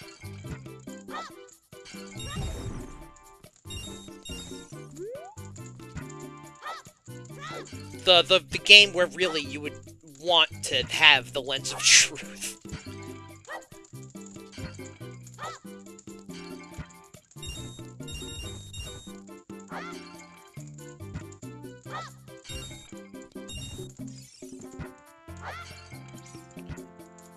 Oh, I said I didn't want to have to do it like this, but we need the money.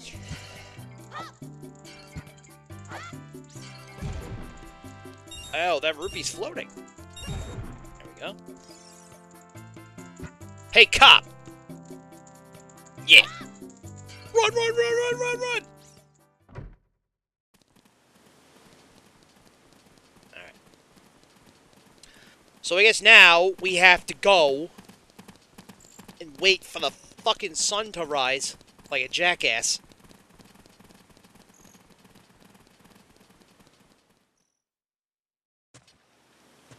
Because we don't have the weird egg.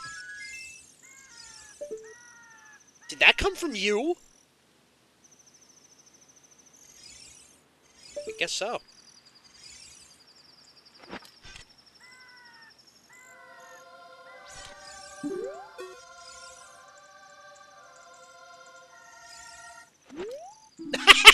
It did! It did come from her.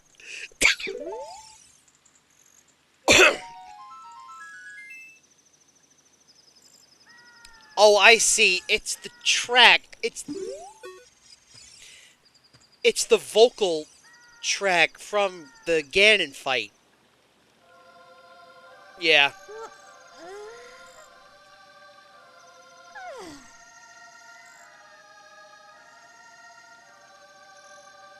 That's some impressive pipes. She made it sound like there's multiple people behind that voice, which I think you can actually do that. You could actually do that. There's somebody who's like, who can mess with their vocal cords to make it sound like there's like multiple people singing. I gotta find that video. Maybe we'll find it after after we're done here.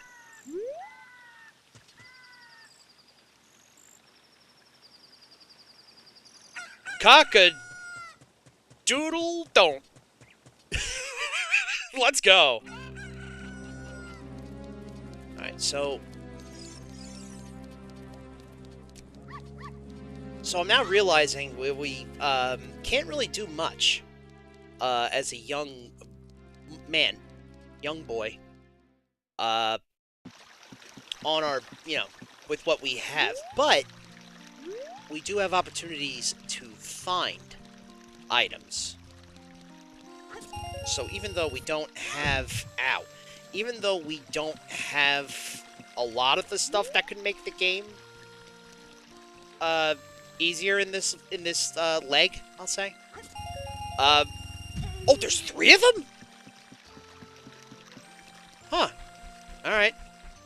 I never knew that. Let's get the spider that's in the silos there.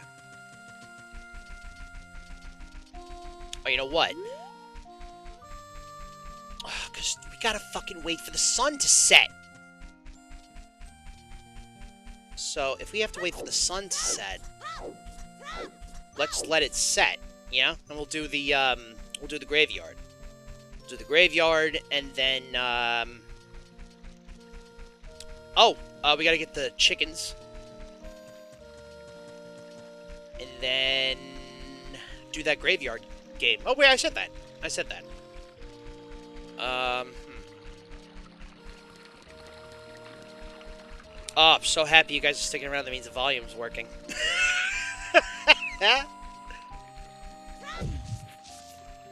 Ooh, did any money fall out? Oh, no, but there's hearts. Jeez.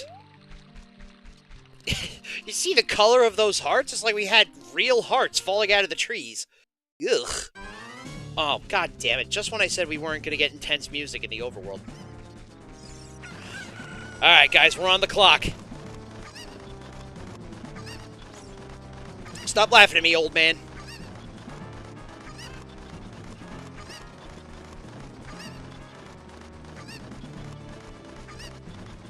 Yeah, let's make it easier on ourselves. Let's eat the chickens instead. Oh, yeah! Oh, we get in there? Oh, just missed it. Whatever. It's alright. Treasure. Hopefully it's not ice. Fuck! Shit! Me and my big fucking mouth.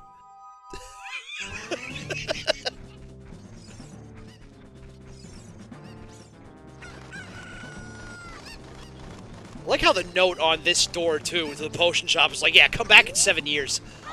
Alright, like, I'm gonna keep track of that. Must be nice to not pay rent. I'm gonna tell my landlord, yeah, I'm gonna go on a Eat, Pray, Love-esque, self-discovery voyage. I'm just gonna, like, not pay rent for 7 years. I'll be alright with that. Oh, you're not? Well, alright. Well, the revolution's coming anyway. So, I don't think you're gonna have much to say in the matter. Alright, bye! Scuba-dooba-doo. Throw in the chickens. Into the fence. Over the fence.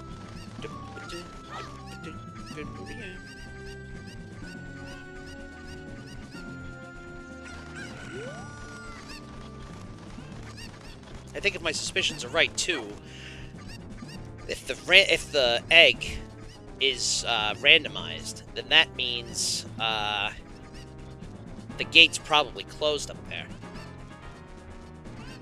Not the worst thing if it is. Although that spider comes at night.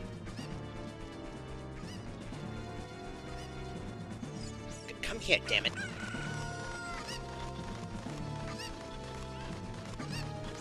Goddamn chicken giving me a hard time.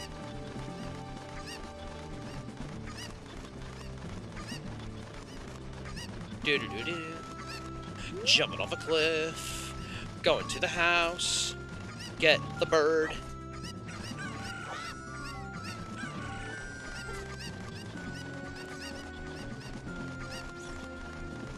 So there's 3. This is 4. And I'm gonna go get 5. And 6 is in the crate. And 7 is up on that hill. So we're almost there.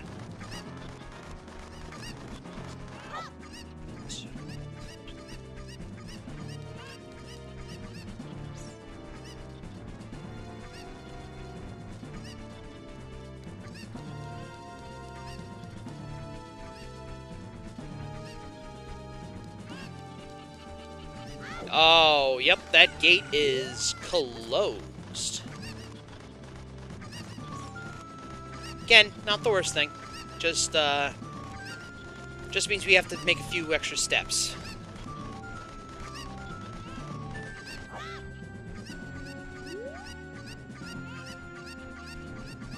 Alright, hopefully I got all of them.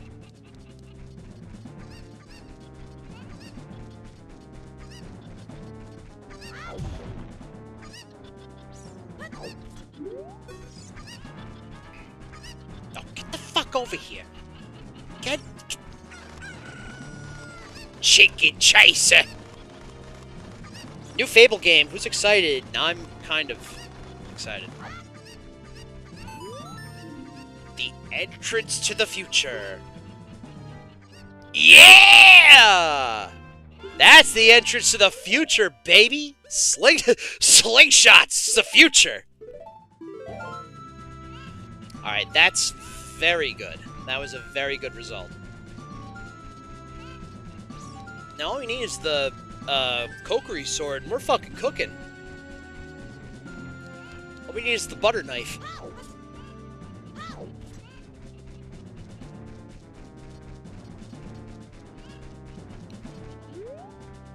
Stop laughing at me! Don't laugh at my flesh tunic!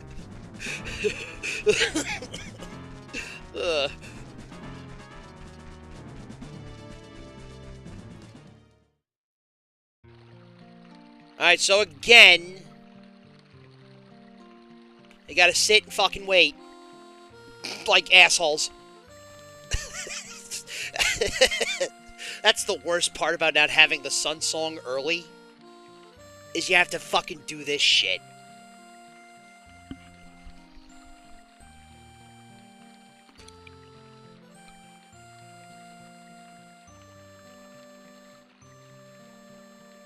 God, that TYT thing left such a fucking bad taste in my mouth, man. That was awful.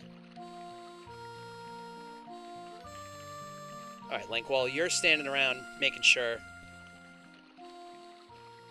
you're doing something, I'm making sure that the volume is up on the microphone, and it is. Oh, that's awesome. That's so good. Just... Is that the enemy theme?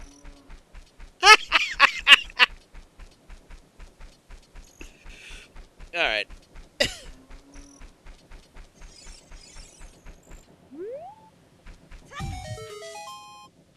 Nice. Coin. Nice, a real one. Good.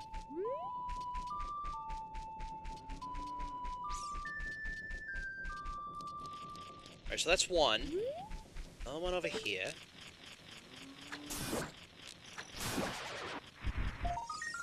Nice. Not nice.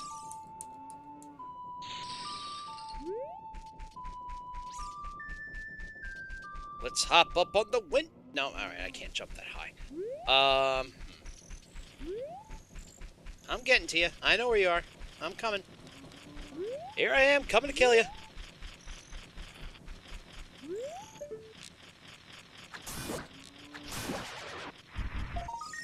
Ooh, I hope that's a real one. It's not. God damn it.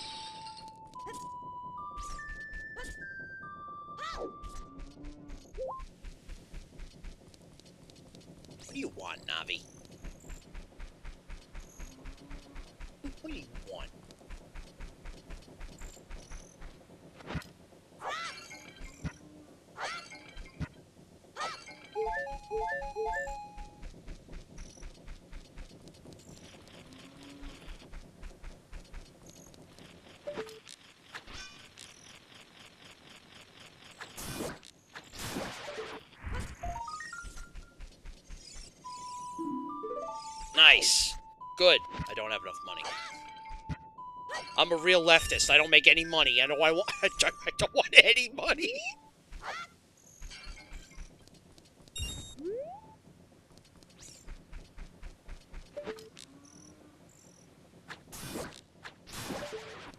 All right, let's be ow.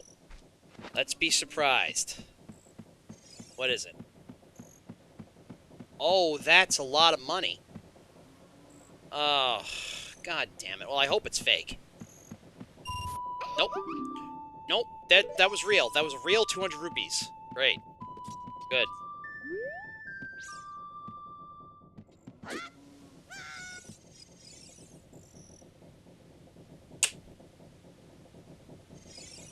Now tell me that wasn't cool. Tell me that wasn't the fucking slickest shit. It was the tightest. Oh! Pixel perfect. That was fantastic. Yes! I am great. That was cool. See, this guy gets it. Oh, right. Great. That reminds me I don't have enough money. Ultimately a hollow victory.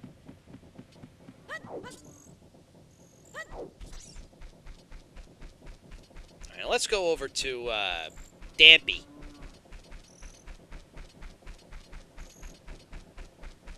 And do his little game. For rupees and fun and stuff. Now, you want to talk about moments in the game where you have to wait? I don't know, like, 8-year-old me was, like, tapping on the legs, stimming really friggin' hard to get this fucking guy to come quicker. I mean, Jesus Christ, he takes fucking forever and a day to get over there.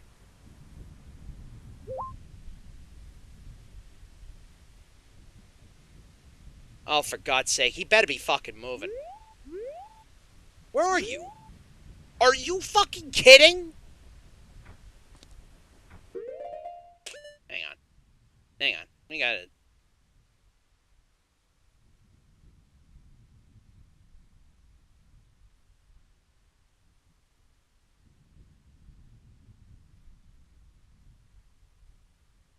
Hold on. Joke's coming.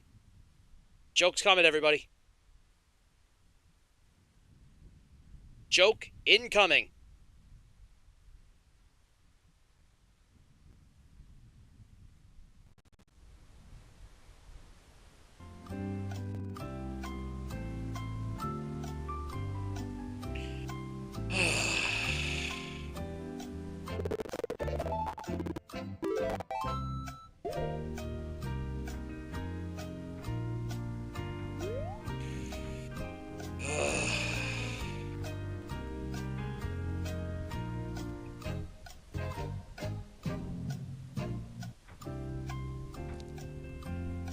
Oh my God. How many times? How many times do you think we're gonna go through the same loop?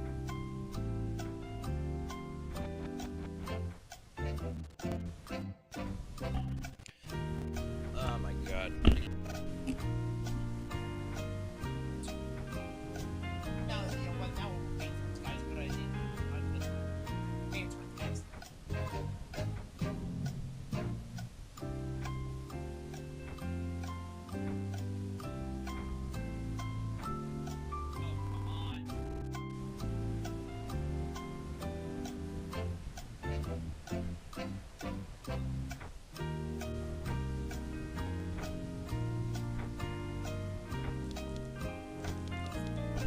Thank you.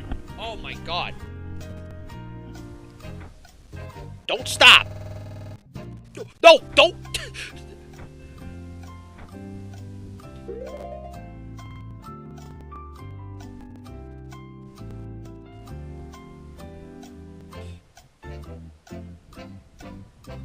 Oh my God. All right, Jeopardy. All right, thank you. Thank you. Thank you. Thank you, Jeopardy.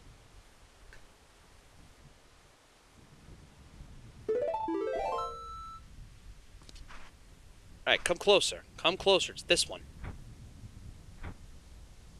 Alright, there we go. Now we're doing it.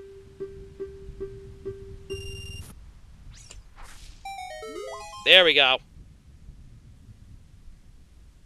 Hang on. Let me sure my vocals are in range. They are. Fantastic. Is that another Deku Shield? Alright, fantastic. Alright, good. Another one, I guess. Another one.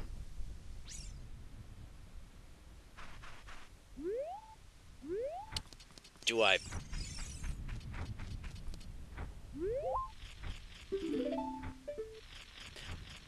I'm gonna wait till I have the boomerang. I want to be surprised.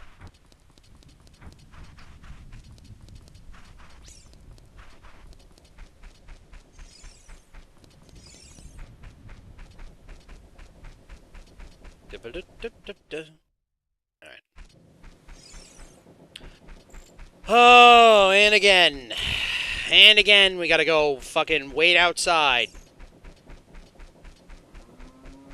Gotta wait outside until the fucking sun sets. I mean, the sun rises. And then we continue the run.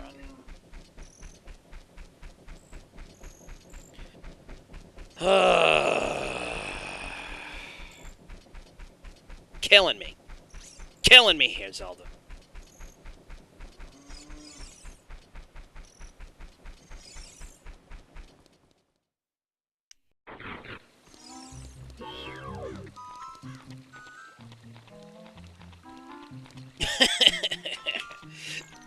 It's just very casual.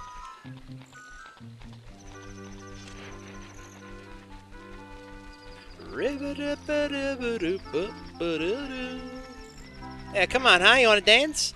Oh yeah, let's dance, huh? You want to dance? Let's tango. What do you got? What do you got? You got nothing. Oh, a duck and weave behind you. Ah! Swing and a miss. Come on, what are you doing? Oh, you gotta be tough with that. Ooh.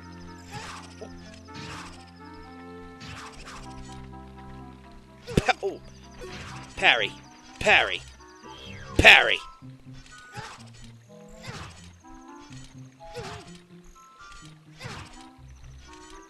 Oh, he oh man. I'm trying to like. There we go. I tried to like see if I could do like a parry or something like that, but he just kept fucking crossing me up. Hoist by my own petard. Alas, I'm the one looking like a fool. I can't believe it.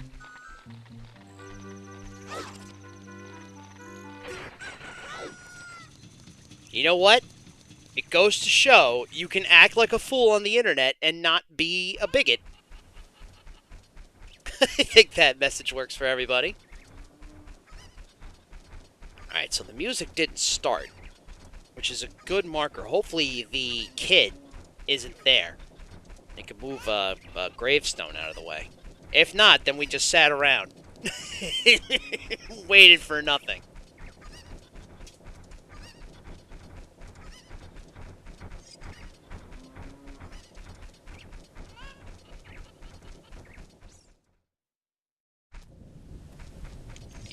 Oh, god damn it!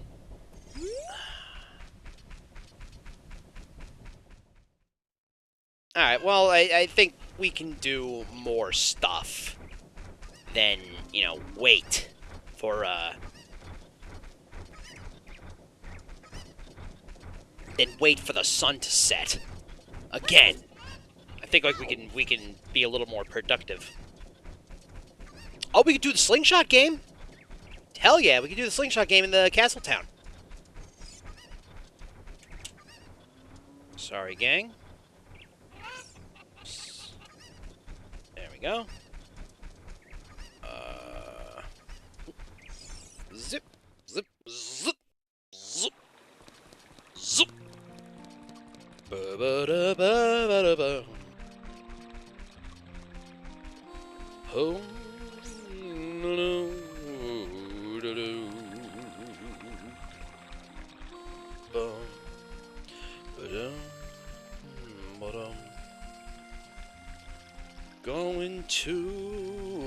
the game.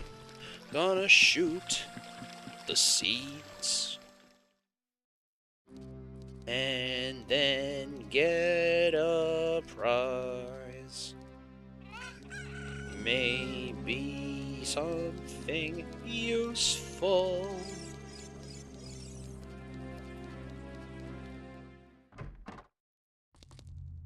Alright. Do you want to borrow the bunny hood? I would love to. Hey, that's not the bunny hood. I'm paying for a slingshot. That's crazy.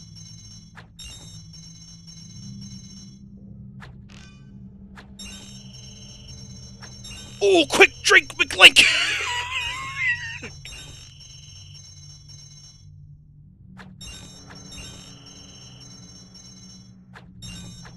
Oh, oh. Oh no, everybody's gone! This is the perspective of the 1 rupee I missed.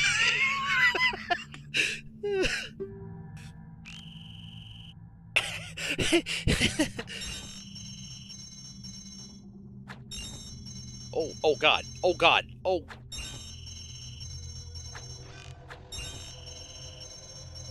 That's what they call him, Linky Eagle Eye.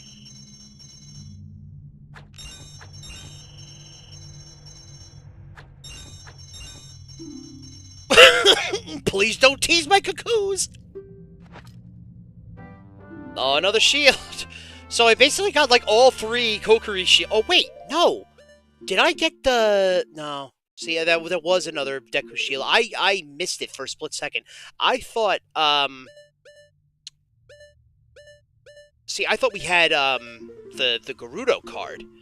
But no, I think the thing that I thought was a Kokiri shield was actually a bullet bag, expansion, rather.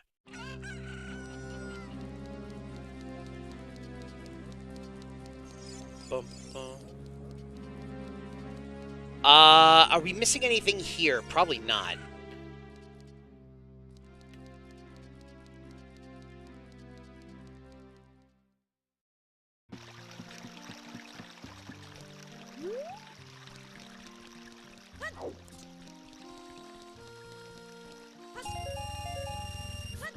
Oh, right in the drink. That's alright. It's alright. Summertime. It's hot. Nothing wrong with taking a swim in the moat.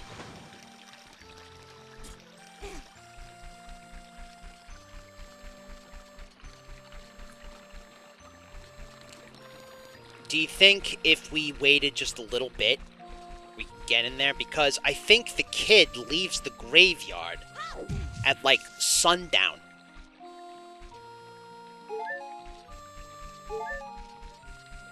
See how long we have to wait. Where's the position of the sun? Where's the sun? There it is. Well, it's high in the sky right now. So probably day, the day, quote unquote, just got started. Just think we have time to try and finagle this here. Maybe. Actually, I don't know. How's that sun looking? Yeah, it's dropping a bit. It's dropping a little fast. I forgot the fucking sun books in this game. Jeez. Fucking cruising. Alright, I just ran into the tree again because I thought it was funny.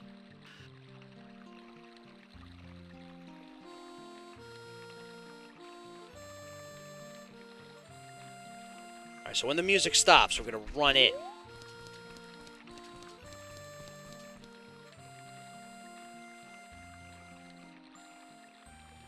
Alright, I think this is it. Alright. Here we go. Alright, hopefully the kid isn't there.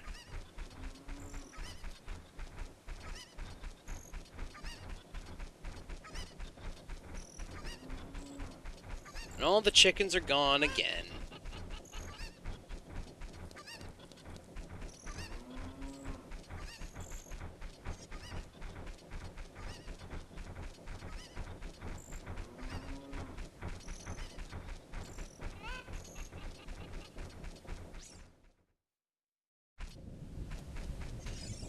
I hate this fucking kid. kid! Get lost!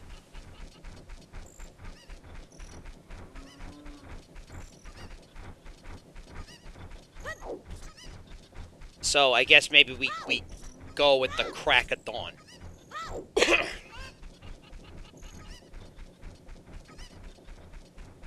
So I guess that's the solution. We just have to go in at like the crack of dawn. Well, I don't want to wait. You know?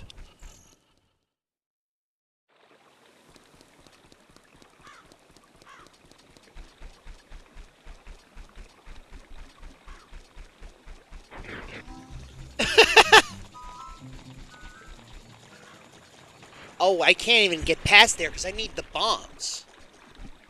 But while I have the time, we can roll into the tree and get the spider. That'll be good.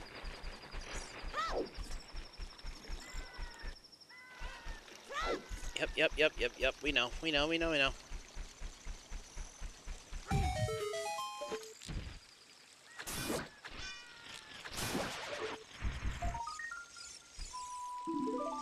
I wish there was something other than spider tokens, but whatever. Alright. No. The graveyard's gotta be clear by now, right? It has to be. Out of my way.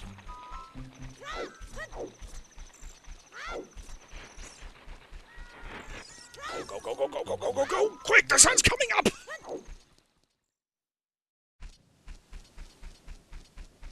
Alright, so... Dampy can't be in here, right? No way. We've waited I think we've waited a good stretch of time.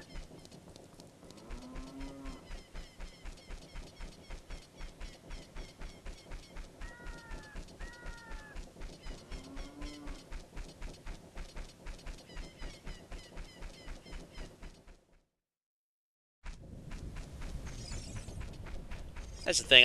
Even though I don't think it'll ever happen, if I ever got in a room with Cenk Uygur, it will be the loudest room anybody has ever been in, ever. I think even I would be insufferable.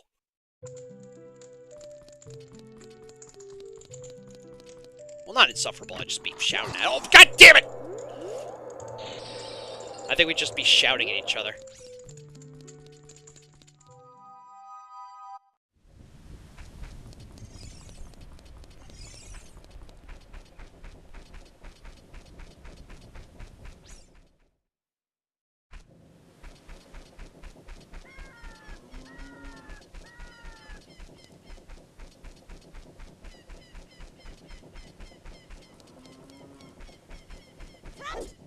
How many skeletal tokens do I have?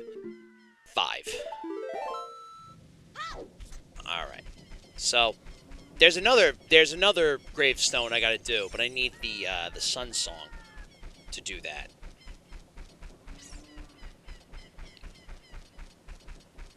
Because in the vanilla game, that's where you get a Hylian shield.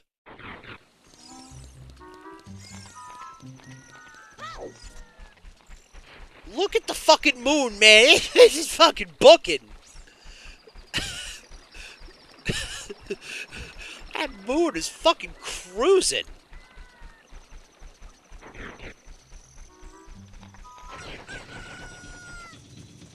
You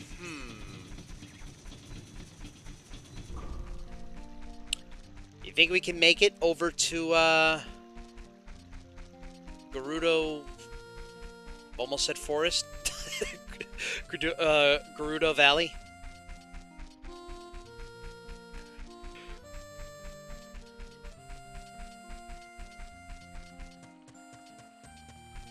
Well, we should go in here. Do the,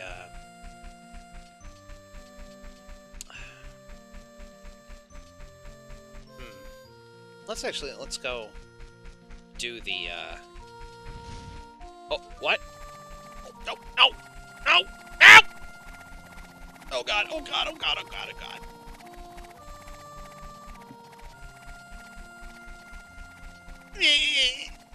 Get away from me.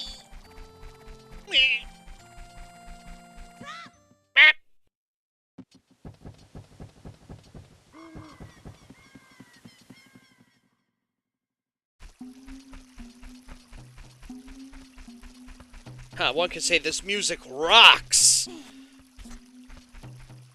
Get it? Rocks. Because it's the Gorin song. Yeah. Yeah, it's tough being funny. Not a lot of people think so, but really it's hard being funny out here.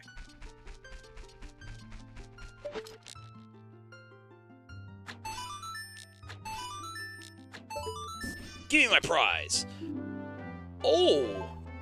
Din, the goddess of power. What song is this? Nice. The Song of Time.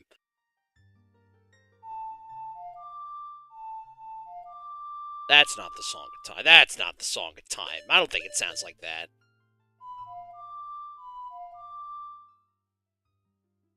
It's almost the Song of Soaring.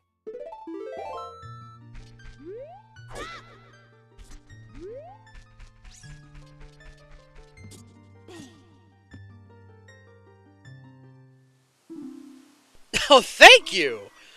Thank you, and I'm glad you enjoy my flesh tunic. It's awful.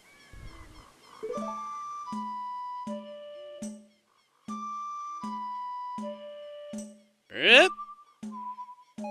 Oh, I'm whistling. This ocarina sucks. Damn it!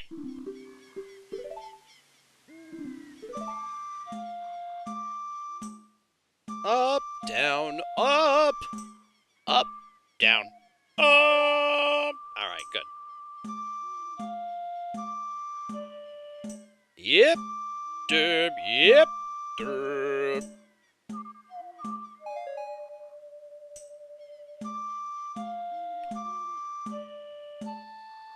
Yep, derp, yep, bip, meh.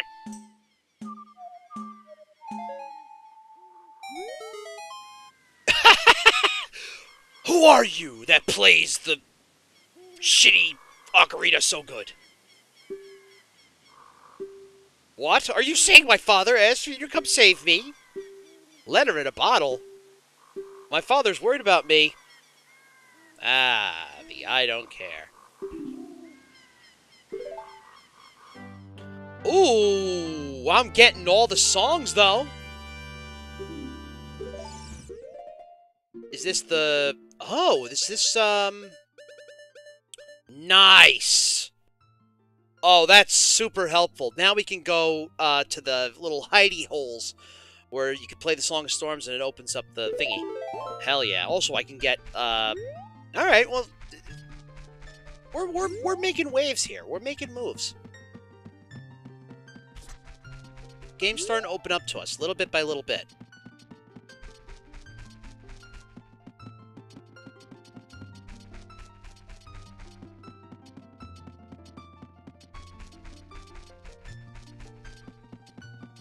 Wait, what am I doing? Where am I going? Oh, God.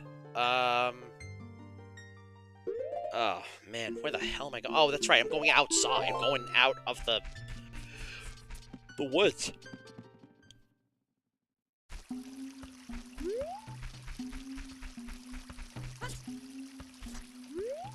Oh, it's up here. Okay, what's the... How did I fuck this song up? Up, A, down, down, A, up. Alright, fine.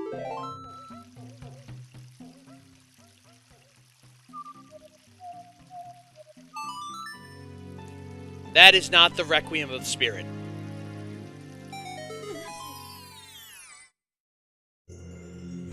Treasure chest. Open that. Oh, fuck! Alright, well. Not great. Not a good show. Oh, let's go to the scrub. Scrubbly Dubbly. The Scrubby Dubby. The Scrubby Daddy.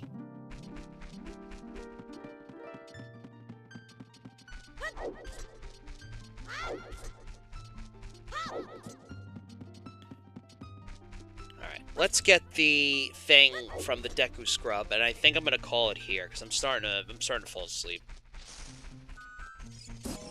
Fortunately, I don't have to do any fucking gymnastics and just hold the shield up.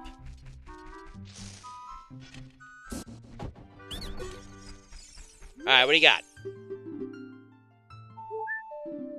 Okay. Well, at least I have another heart.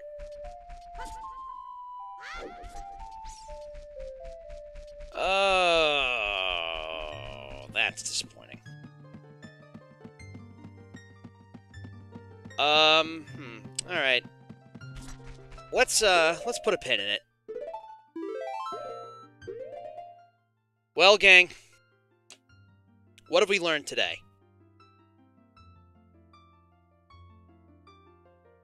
Don't sniff your own farts. It's okay. It's okay to be wrong on the internet as long as you're willing to change. Not saying your thoughts have to be malleable and squishy, but you know, it's easy to ignore the haters and just reflect on the positive comments. They are in there. It's just the overwhelming majority are negative. That's why nobody looks. Yeah, that's it for me. That's it for me. Thank you all for joining me on this awful roller coaster, which first had us screaming in anger. Not screaming. We were angry. And now we had fun playing Zelda. This was a great time had by all, I think. Yeah, I'm falling asleep on my feet. Or, you know, in my chair, rather. So I'm gonna go to bed. Drafting the new comic this week. That's gonna be fun. Patreon's up. Patreon.com/SteamboatArt. I only have one tier. And, if you guys can give what you can if you're able, I can do this stuff more often. And this is the only time I will push the Patreon. I'm just throwing it out there. I'm only pushing it because I created it today. You know, it's up to you whether you want to give me money or not. I'm not going to tell you what to do. Alright. Do no harm, take no shit. Bye.